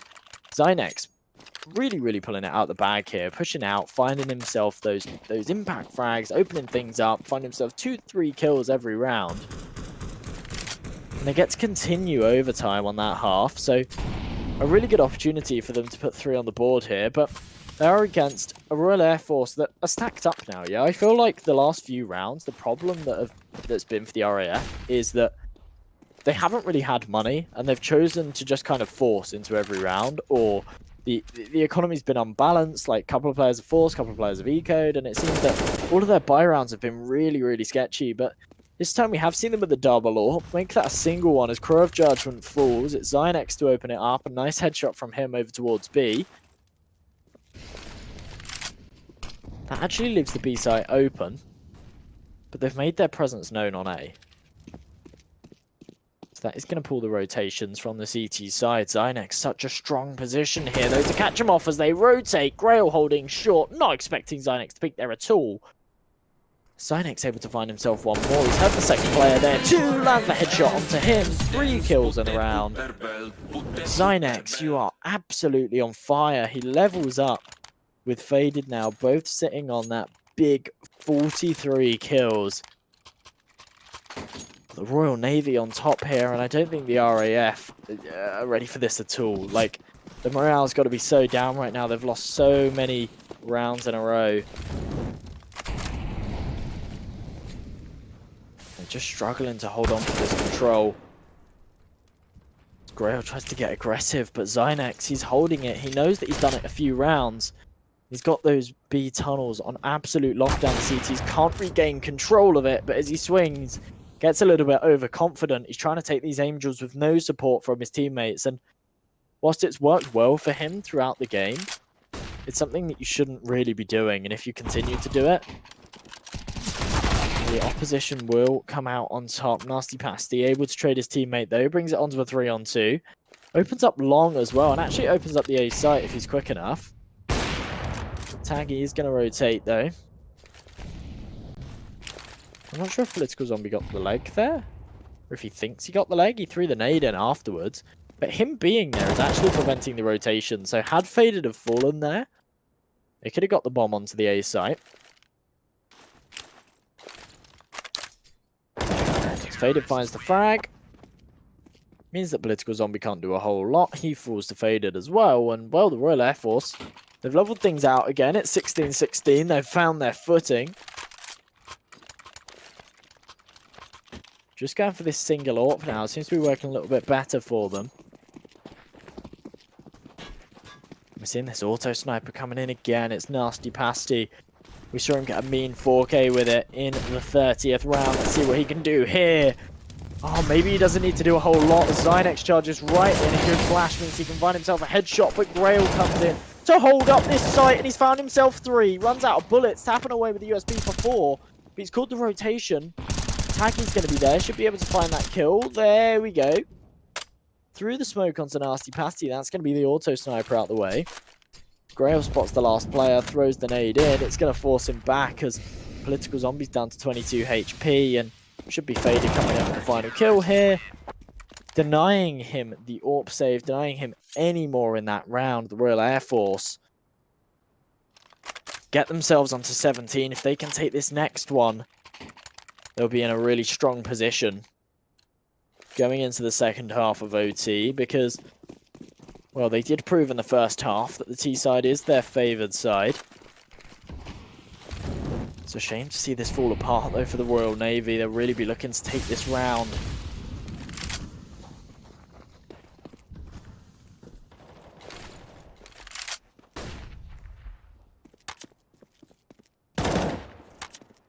You'd think the long flash from Alexis would slow things down, but as the players... Oh, that's bizarre from the RAF. They had full control there. They were up close. They could have had a player in pit, and instead, they've chosen just off of a flash to fall right back, play a player on site, play a player on car.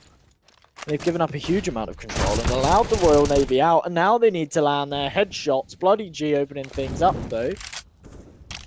Gets the first, stops that initial long push, and Faded right out in the open. He's got a good position, and that's Zynex out of the equation. The big frag is down. Faded has prevailed.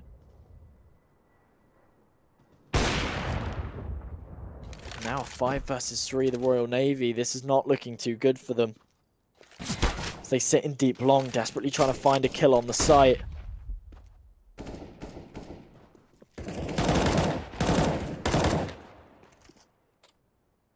Nasty Pasty tries to find something up towards short. He was going to be the distraction play there, but there's too many CTs alive right now. Of course they're going to be holding it. He's unable to get anyone here off guard. Faded is down to 18 HP there. That Molotov's going to force him out of position, but shouldn't matter too much. Finds himself the kill nonetheless.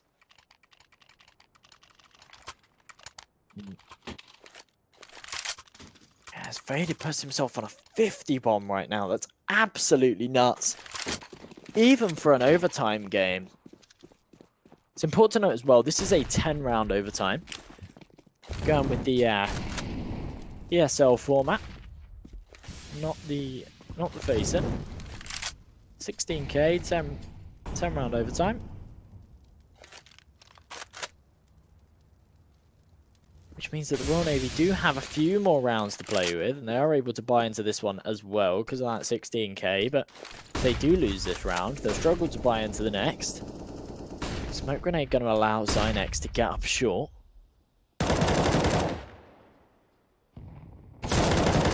Faded making easy work of his teammates though on long. Manages to get himself 2 before he falls, so it gives his team the man advantage. There's a player on car as well, but it's Grail rotating in. Zynex able to swing and trade him. He really wanted to go back there, but the Molotov's going to prevent it. Either way, though, he comes out on top with 2 frags, gets himself onto the site, but Bloody G is on car. He should know that the player's on site here. There we go, Bloody G. Wow, that was scary to see. He gets himself the first, and then I think he pulls out a nade or something. There was no information relayed that Zynex was going to be on the site. Finally, Bloody G falls, and it's all on Crow of Judgment here for the RAF side.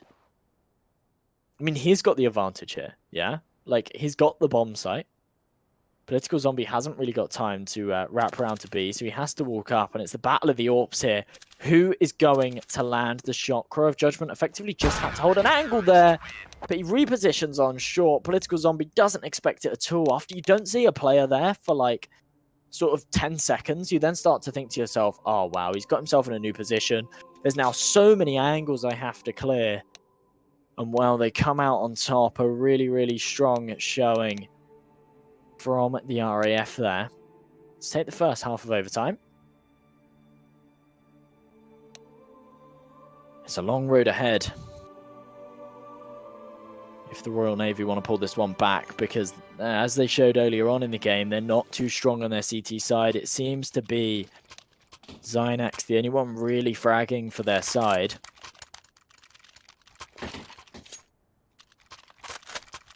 And whilst he can open things up and do the work on the T side, he can't do so much on the CT side.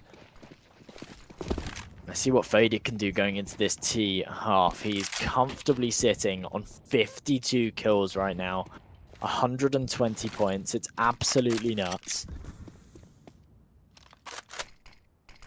He's back on his stomping ground as well. The T side, we saw such a performance from him in the first half, especially the first few rounds. Put himself on 20 kills in the first 7 rounds. And 17-0. Absolutely crazy stuff from him. Right now, though, they're giving the Royal Navy the respect they deserve.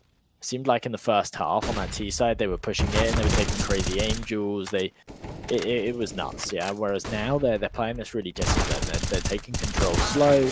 They're taking their angels. They're going for the trades. Bloody G falls, but Faded quickly there to trade it. That's exactly what I mean.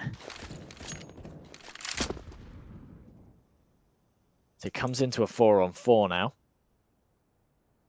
Is there an AFK? I've just realised this. Or is he hold? No, okay, he's not AFK. He's not AFK. I think, was he just holding long? I think he was just holding the long push. Alrighty. Should have seen by the fact that he had a weapon. Oh, Political Zombie. That frag onto Faded. Crow of Judgment gets himself on back with the AWP, though he actually seems to be pretty strong with this AWP. Landing some nice shots.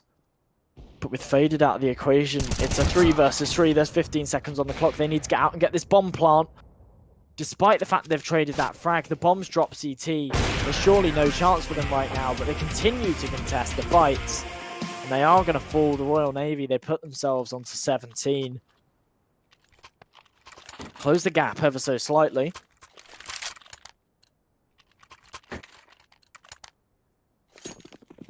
Well, the Royal Air Force, they really want to be winning this round if they want to close this one out with ease. As soon as they lose this one, it's then going to become really, really difficult, actually, and they'll be looking at the face of potential double overtime. So, see how they play this one out. Faded this time. There we go. The no respect Faded that we saw in the first half. He's walking straight through a smoke in the... Going for that second frag on B. I don't think he realizes that it's Zynex there, and Zynex is absolutely crisp. He's able to trade that one. So it's a 4 versus 4. I'm surprised that his teammates don't storm out of tunnels there. That's so bizarre, because they know that they've killed the player, the mid player. So there should only be one on B. And you've got Faded coming in from heaven, taking that fight. So if the teammates come through tunnel there, even if it's smoked off or whatever, they win that fight all day long. They take the site, no problem. And instead, even though they've opened up the B site right now, they are choosing to go over towards A, where they're going to be met by an AWP and an auto sniper. And they are going to get mowed down by it, but there we go. The 2 frags coming in. Grail catching the rotation as well. A nice positioning from him. Does allow them to take it as we go into the next round. The Royal Air Force on match point right now. Faded opening things up.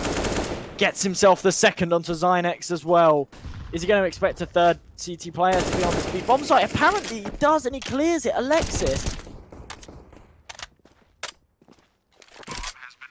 is going to be the man to fool. And now it's all on Grumpy Gramp. So 1 versus 4. It's not going to happen. The RAF, they were on top in the first half, and I thought it was going to be easy for them. And well, the Royal Navy, they made it difficult. They really, really did. Zynex putting 49 kills on the board, but it's just not enough. They managed to take it to overtime, but they can't close it out. They can't pull it in when needed. And well, the RAF come out on top. Faded, he went a little bit quiet, I feel, in the second half, towards the end of it. But as we went into overtime, he poured it right back, especially on that T side, showing those dirty plays that we saw in the first half. And it's not even just, even if you're not putting up numbers, okay? If you have a player like that that's taking the control, he's got the initiative to go through mid doors, catch off those rotations, and just open things up. It seemed like every single round, he was the guy that was getting the first kill. And Zynex was the same when they were on that T side. They were just having such a huge impact, and it was so close, just down to those 2 players. So a really, really strong performance from both sides. A really, really strong performance from Faded and Zynex in particular. Either way, though, it's going to be the RAF that come out on top. So Dust 2 going in their favor. The Navy, not the strongest showing today, as they go 0-2. The RAF will be facing up against the British Army. The British Army that we saw absolutely stomp the Navy on Inferno earlier on. They'll be facing up on Train. So don't go anywhere. We're going to go to a short break, and we'll be right back with you with our third and final best of 3 of the night.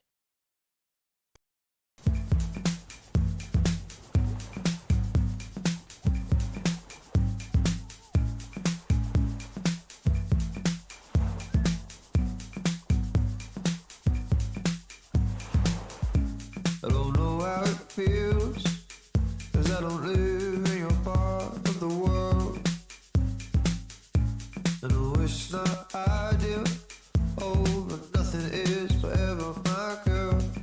See, I'm a dreamer. Oh, for love, it is all in the name.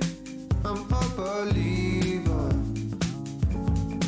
But you may be far away, but you're thinking the same. Oh, I close my eyes and I picture us together. I hope you know that I'll be waiting for you, my love, on this New York City coast. I close my eyes and I picture us together. I hope you know that I'll be waiting for you, my love, on this New York City coast. Oh, 'cause you're the real deal. You're worth every bit as much as you know. Yeah, delivered, signed and sealed. I will get that girl, albeit slow. And I'm a dreamer. Yeah, for love, it is all in the name. I'm a believer. You may be far away, but we're thinking the same. I close my eyes and I picture us together. I hope you know that I'll be waiting for you, my love, on this New York City coast. I close my eyes and I picture us together. I hope you know that I'll be waiting for you, my love, on this New York City coast.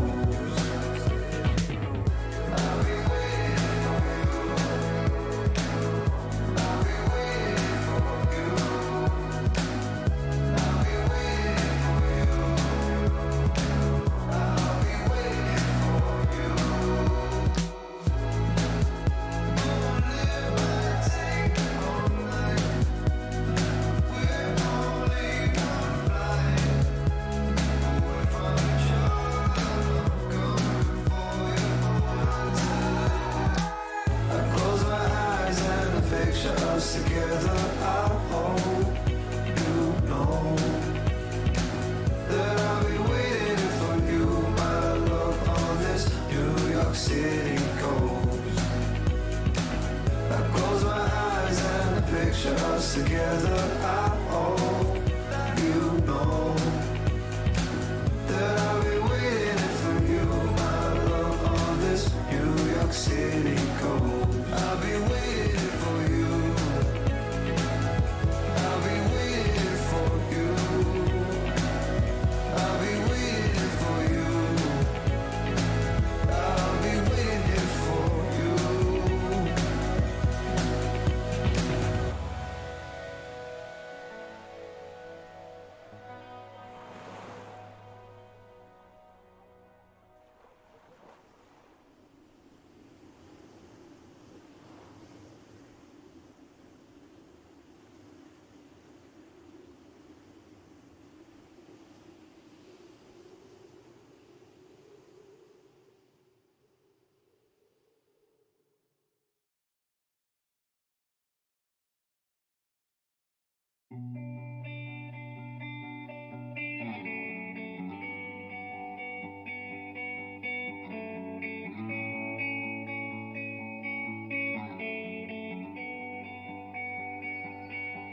There's a notebook on the table, you can take it to the store, so you won't forget the groceries anymore.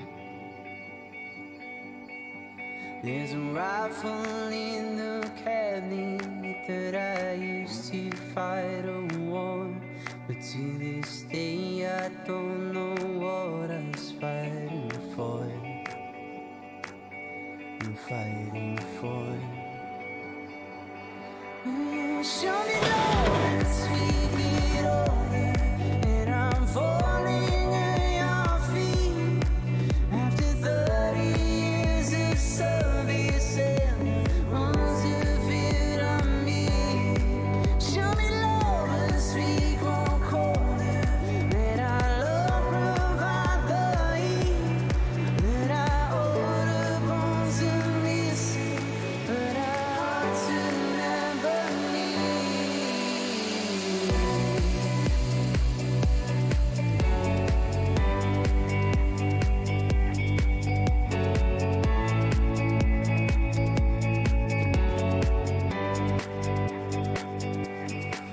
There's a blanket on the sofa that I used to keep you warm. When I find you fast asleep at 4:30. There's a record we keep turning to bring minds and solve our youth, but there's still nothing as beautiful as you. Will you show me love, let's make it older, and I'm falling at your feet. After 30 years of service and months of it on me. Show me love, let's we grow colder, let our love provide the heat that our older bones are missing, but our hearts will never leave. Let's we grow colder, love provide the heat, older bones are missing, hearts will never leave. Because your hand belongs in my hand, belongs in your hand, belongs with me.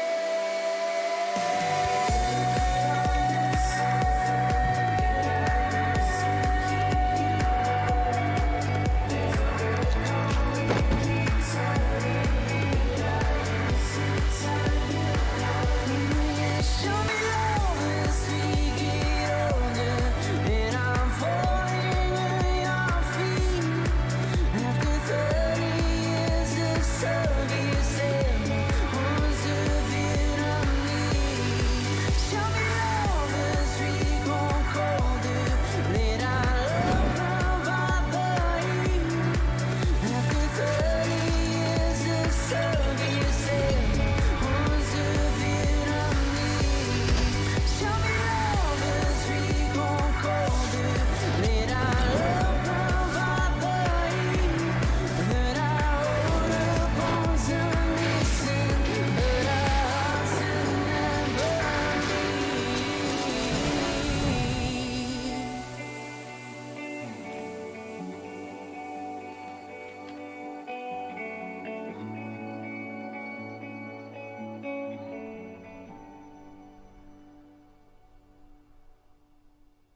Welcome back, everybody. I told you it would be a short break.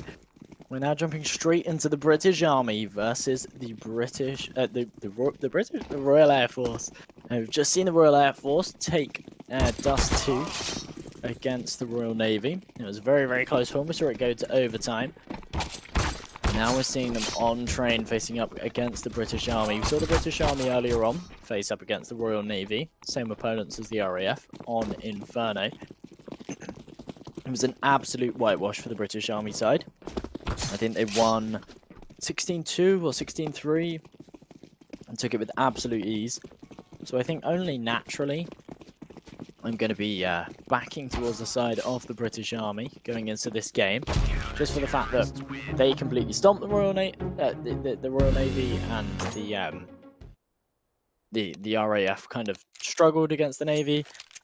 However, I mean, last game we saw Faded going absolutely nuts. I think he got like 54 kills or something. So it'd be interesting to see if he can kind of pull that into this game. He might be a good counter for freestylers. Will it be enough, though? We'll have to see, as British Army do take the knife round. They choose to go on that CT side. So it's going to be the RAF. On the T side, everybody...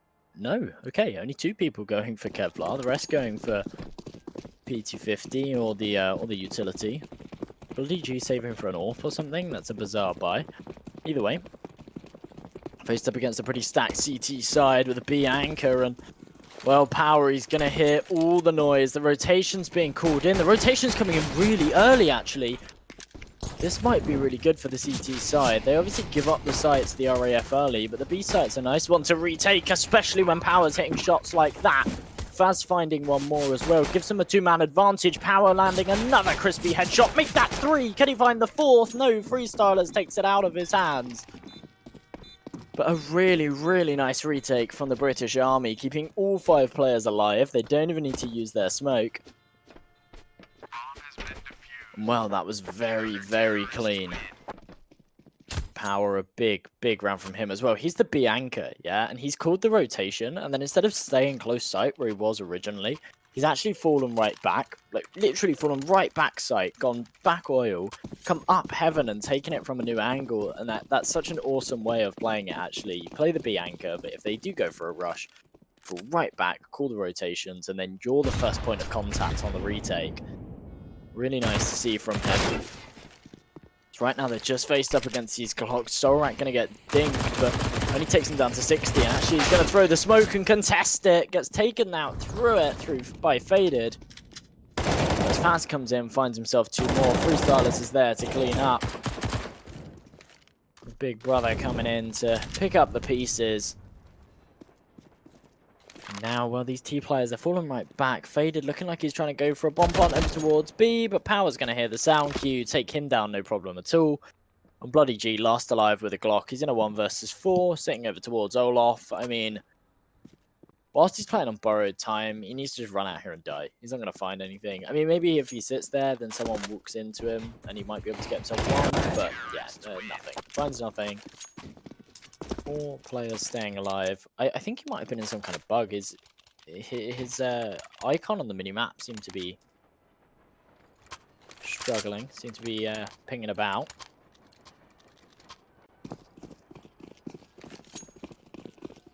Right now, though, we go into round number 3. British Army, they're 2-0 up. The RAF can finally pull out a full buy. We're seeing 5 AKs, full utility, no AWP, I think. They didn't have the money for it. I think Coro Judgment might have been able to afford one, just adding what he bought. Maybe not. Either way, they're going to all ball up, looking like they are going to try and take Pop Dog. They're against the CT side that have gone for somewhat of a bonus. They're SMGs.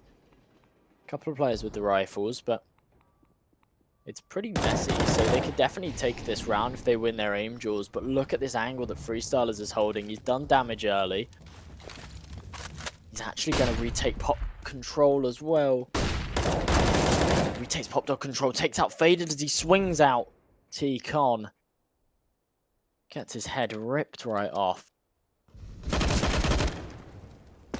Power finds himself one over towards B, and do you know what? The RAF, they're just pushing one by one here. This just isn't working for them at all.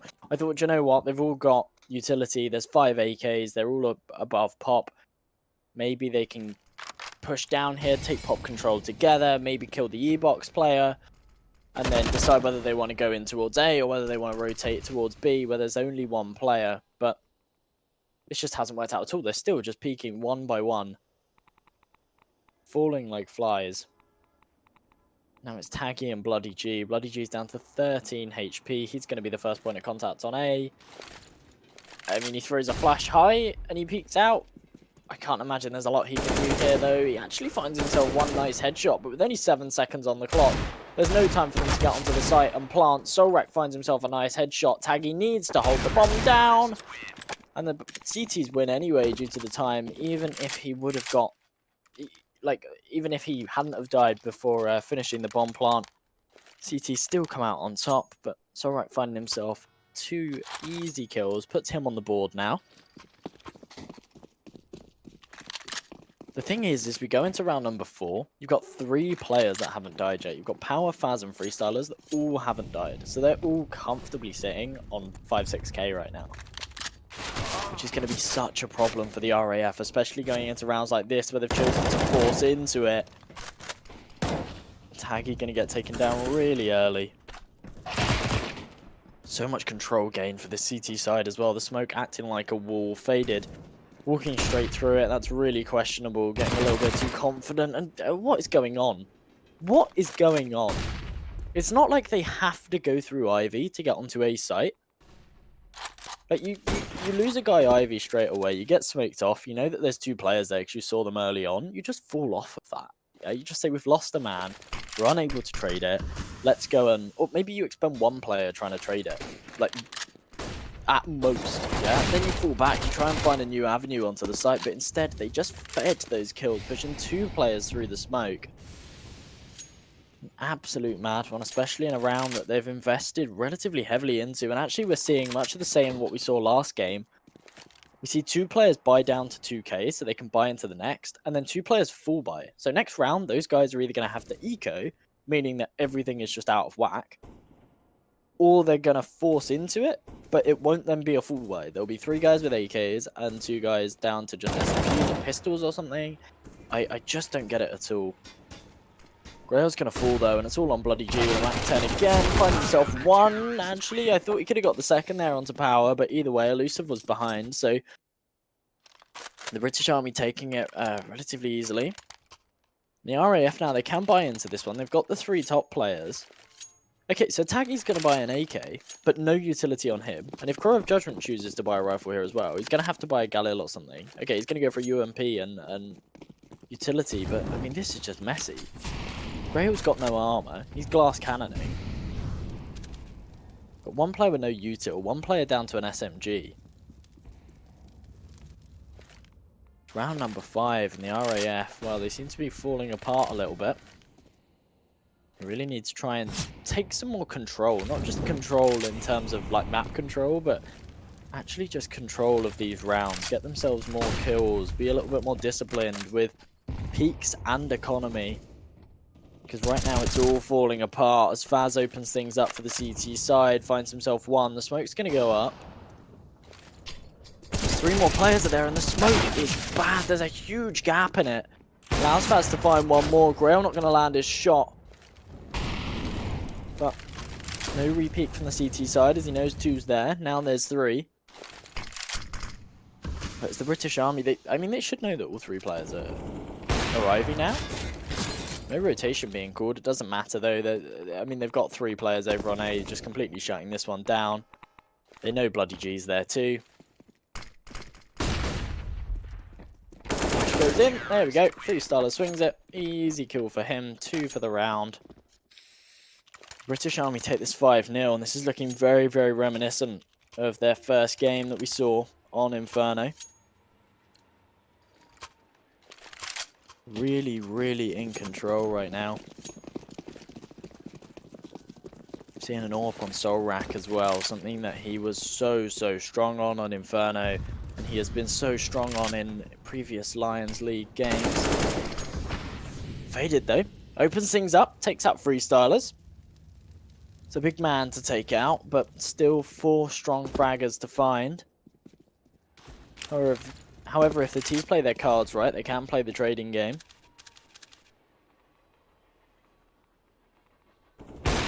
Sorek spotted a gun. There we go. Nice frag on Staggy. Levels things out, brings it back into a 4-on-4. Crow of Judgment's down to 2 HP as well, as he's still contesting. Elusive's down to 18 though, so actually he's been relatively disciplined with this, but there we go. Swings out with that flash. Finds the kill, no problem. The man advantage going in the CT favour, but Solrak should get taken down in the back here. No! Faded, you've whiffed! And Solrak's managed to pull a 180 on you. Oh my goodness, what a time to whiff a shot. That's such a shame, and Solrak able to continue to wreak havoc because he gets taken down by Elusive. Solrak finds himself 3 kills that round that he should not have been allowed. And despite losing freestylers early on, British Army put their 6th round on the board. We're going to round number 7 now, and the RAF, well, they've not got a whole lot of money to invest into this one, just down to the pistols, a MAC-10 and an MP5. And they're faced up against a stacked CT side that are becoming ever so stronger. So much money on this side right now as they're going for this fast B power. Behind the spin, we should be able to deny the plant, and he lines them up as well, gets himself 2, make that 3. He's still alive as well. Wow, okay, Fader's just pushed right up. I think he went on the left-hand side of Grey Train. Either way, though, Power getting himself 4 kills. He hasn't had a whole lot to do as the B anchor, but the rounds that they have gone B, he has absolutely mowed them down. He's yet to die. It's clear that he's the B anchor, because he is yet to die. They've gone B twice, and both times he's completely shut it down.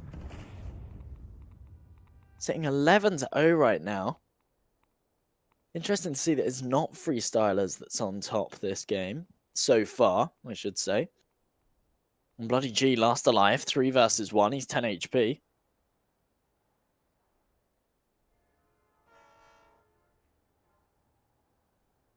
He's walking his way onto A, but the bomb's down on B site.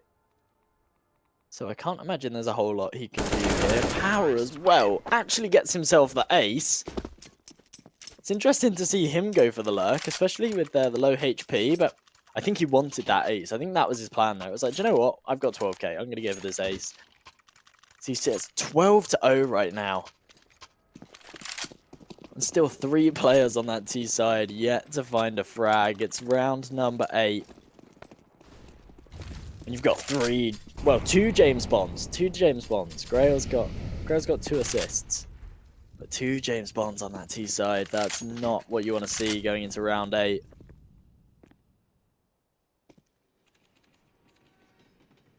Faded and Bloody G doing what they can, but so far it's not been enough. He's on bomb site spraying away, can't find Crow of Judgment though.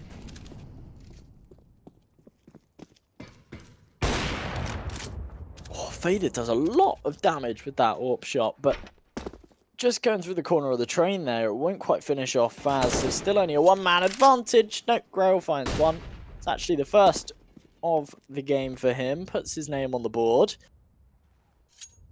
Solrak finds Faded though.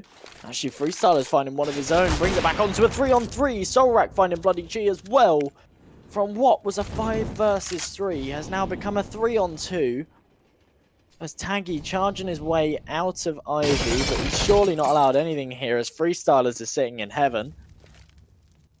Interesting to see no suppressor on that Infra 1S.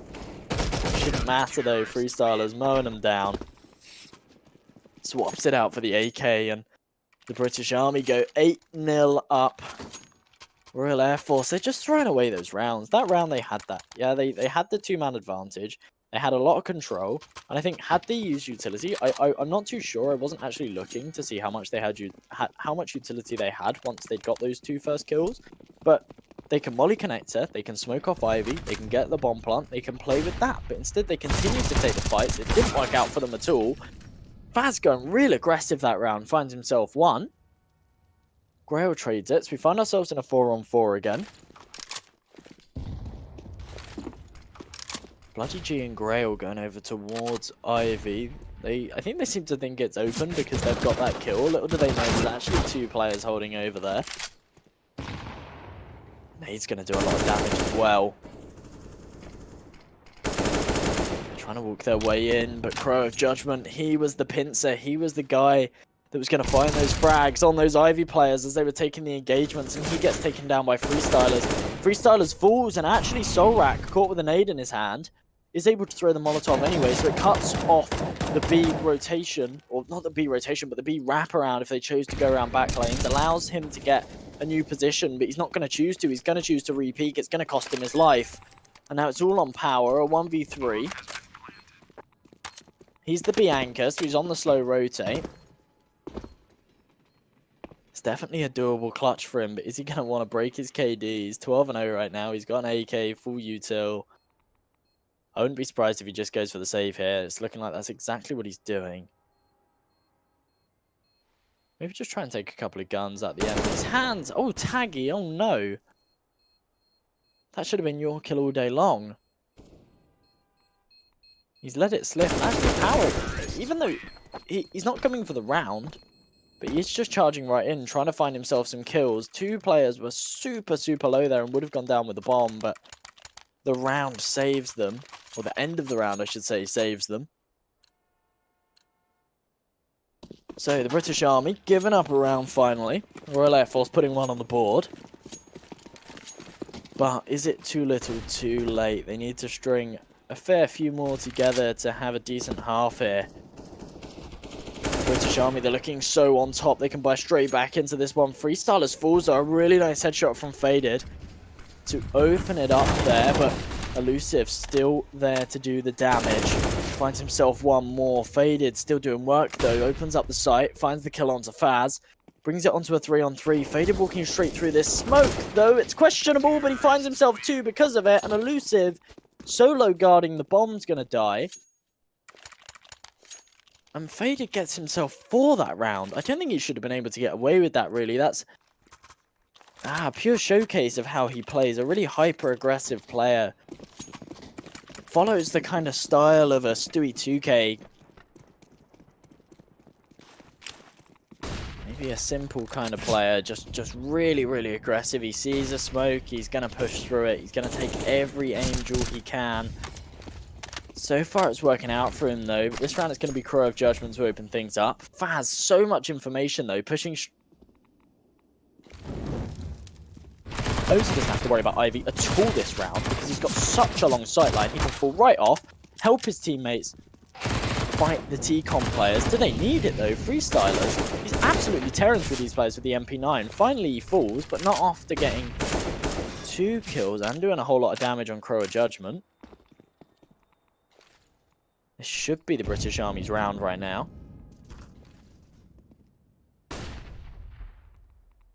That's Bloody G can say something about it. Finds himself 1. His teammate falls, so he's in a 2 versus 1 right now, but they're both half HP. It's definitely doable. He can retrieve the bomb as well if he wants to. Or no. Oh, no, he can. He can retrieve the bomb, but he's got players holding both sides. Elusive's holding if he peeks here. Okay, Elusive's tucked himself in the corner. And Faz is they've kind of got a crossfire to stop him from planting. If he gets onto the site and he goes to the plant, he's got no chance. He's actually taken the bomb and he's gone right back.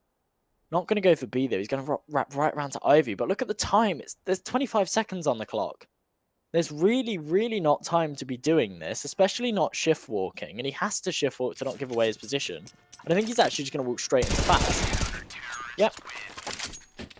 That play, whilst it was somewhat smart, he really didn't have the time for it. And actually, it didn't work out for him at all because he's walked straight into Faz's position.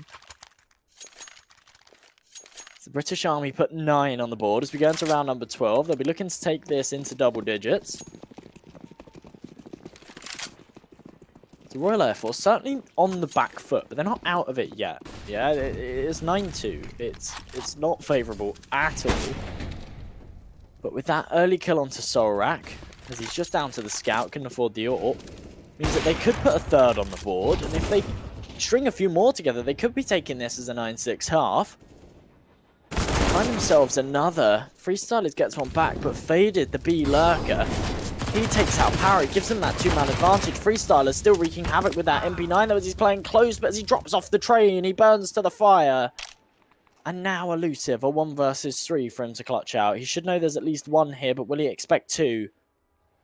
He's actually not going to swing it. If he did, he probably would have got himself a kill. Now he peeks it. It's definitely too late. Swings the corner though, finds himself the kill, gets tagged down low, gets traded by Grail. And yeah, the Royal Air Force, they come out on top there. They lose 3 players, but they keep the AWP. They keep an AK on Faded. They can definitely rebuy into this one. Faded should be dropping for his teammate here. There we go. And I think it was actually Bloody G that dropped his teammate there. But anyway, they're able to buy into this one. They should be able to put 4 on the board, as the British Army are, just down to the pistols, and M4 on Elusive. But they're fully invested into this one.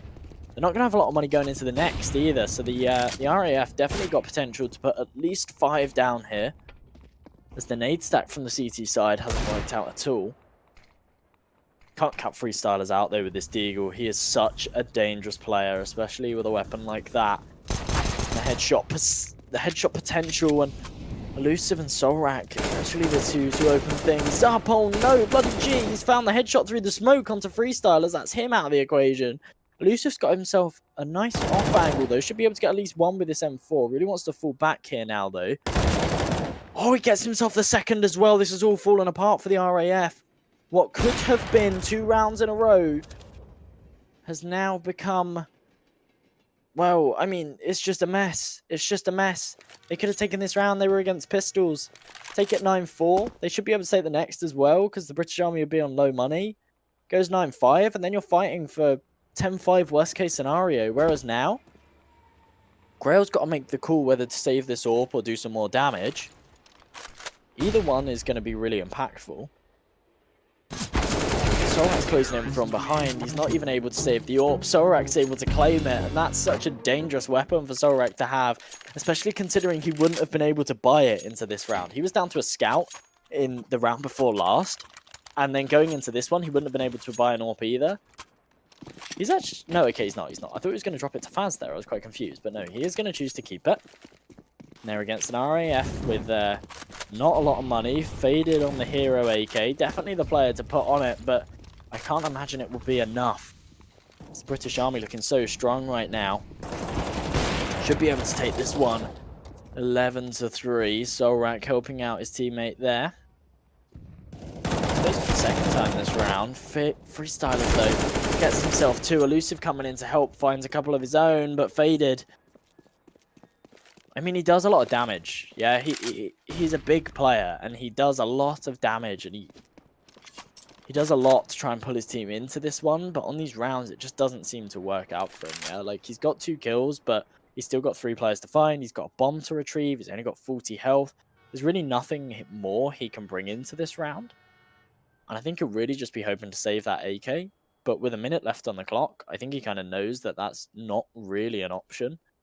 And instead, he is going to choose to continue to fight this one. Oh, nice bit of trigger discipline. Takes out Freestylers, who is out in the open watching Ivy with no teammates holding his pop dog or his team main. That's a very, very questionable position.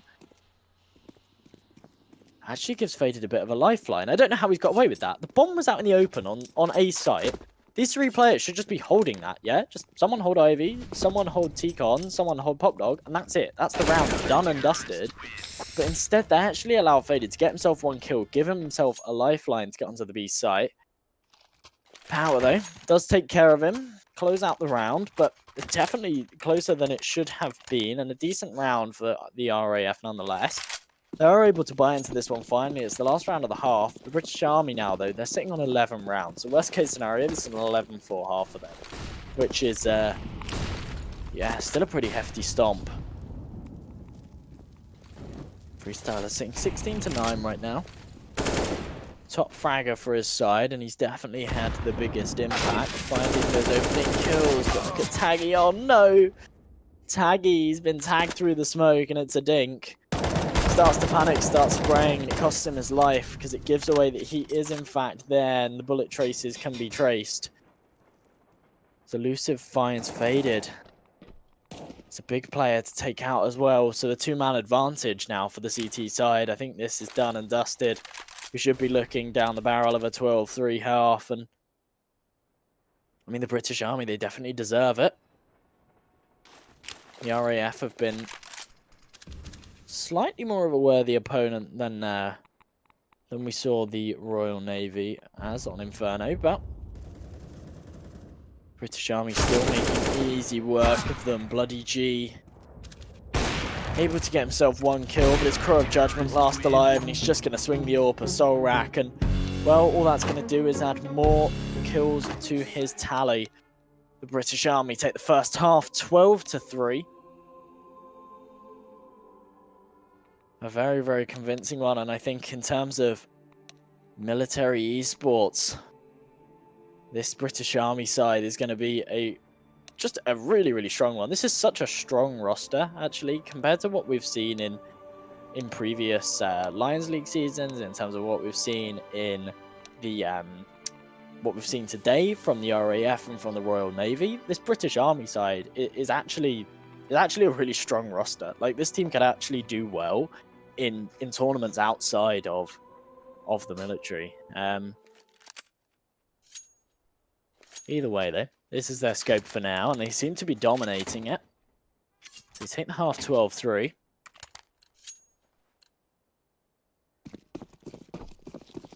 Going to the pistol round. 3 players going for the Kevlar. Freestylers just with the P250. And Elusive going for the utility.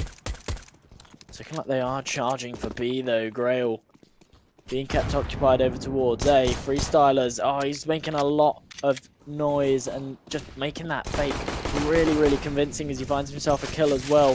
Faz opens things up over towards B, but they're not expecting the way that the RAF have played B right now. They've got 2 players on the site, which you don't normally do. You normally only have 1 anchor. You play 4 A pistol rounds. And they've got Faded on the quick flank, but shouldn't be too much of a problem. Power making easy work of them.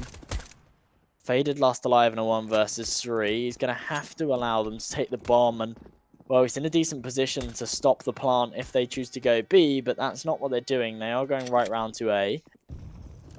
Gets himself into connector, but he should get taken down by Freestylers here. He's holding close with the P250. Not going to come off the angle. Going to continue to contest it, and he does find himself the kill. So the pistol round going in the way of the British Army, and I mean, it's a massive round for them to win. I don't think that there's any real coming back for the RAF here. They needed to win that pistol round to give themselves a lifeline in this game. And as they lose it, they're forced down to an eco, allows the British Army to get to 14. They're 1 away from match point. They've got so many rounds to play with. I cannot see this happening for the RAF side. However, I don't know, it's Counter-Strike. Like, things happen. It's common. It's not common. It's not common, but it's definitely been seen for crazy comebacks to happen, especially when the pistols are prevailing like this. Taggy and Grail find 2 quick kills. There's actually 3 on the site, and it's Crow of Judgment to fall down. Grail's still alive, allowing the rotations to come in, but as he falls, Faded falls. It was a valiant attempt at the start to find themselves 2 and do a lot of damage onto Power, but they get traded, and their players rotating get made easy work of as well. So it's all on Bloody G now in a 1v3, and his Freestyler's going for the knife here. Oh, the B hops, I thought it was going to happen, but he's found himself far enough back. Kobe! Freestylers, that was a big nade. That was a big nade. Finding that final player. I mean, he's not taking anything out of him, though. He's only down to, I think it's a P2K on him anyway, so it doesn't make a huge amount of difference. I think best case scenario, he was just looking to maybe try and save a weapon, maybe just try and tag someone up low enough and stay alive to take him down to the bomb or something. I'm not sure, but either way, right now they're going for a full buy. Sorek is down to the MP7 though. We're seeing a pretty hefty buy from the RAF side. They've not got a whole lot of utility. Grail on the glass cannon, but the rest of the players are on rifles, so they've definitely got the tools to hold up this site. Just comes down to if they've got the aim to do so.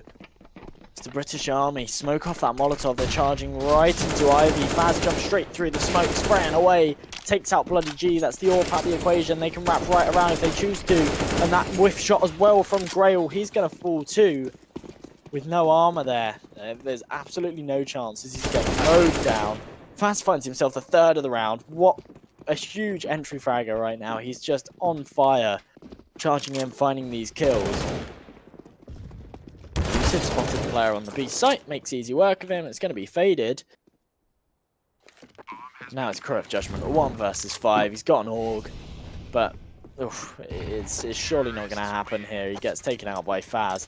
Faz actually claims himself his 4th of the round, despite being on 6 HP towards the end there. And the British Army now, match point, 15-3. They're against an RAF with, well, not a whole lot to work with.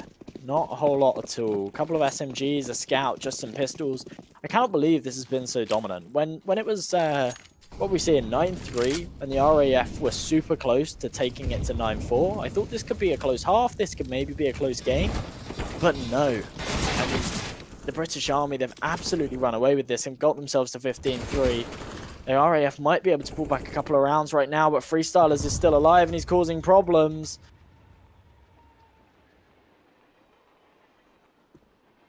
Freestylers and power. Freestylers finds himself one more as well. He spots Crow of Judgment with the scout. Wow, a beautiful headshot onto Taggy. Oh my goodness, how is he doing this? He finds the 4th. And Freestylers closes it out with style. The British Army taking it 16-3, despite the fact that it was looking close in the first half. Well, I say close, it wasn't close, right? But it was looking like the RAF could have pulled it back. They were given a lifeline. They could have taken it 9-4, then taken it 9-5. It could have been a close half. If they win the pistol, it could have been a close game, but no. Absolute domination, especially in that second half. Freestylers really pulling it out the bag, going 25-9 and showing why the British Army CSGO team are the best. They're the best that the UK military has to offer, and they're absolutely insane. Dominating today, winning their first game 16-2 against the Royal Navy, and winning the second one 16-3 against the RAF. Absolute domination from the British Army side. We saw a nice game, a nice showing from the RAF against the Royal Navy. That was a really exciting game. Really nice one to cast as well. Went to overtime. That was a nice one because both of those teams obviously weren't on the caliber of the British Army side, but they were both seemed to be on the same caliber, and it was a fun game to cast. But absolute domination. The best team won today, and it was the British Army. So we're going to be wrapping things up. Thank you everybody for watching. This has been the Legion Games Counter-Strike round off, the 3 matches that we saw to round off this great big 75-hour stream that we've seen for VE Day. Thank you everybody for watching. That's going to be all from me today. Good night, everybody.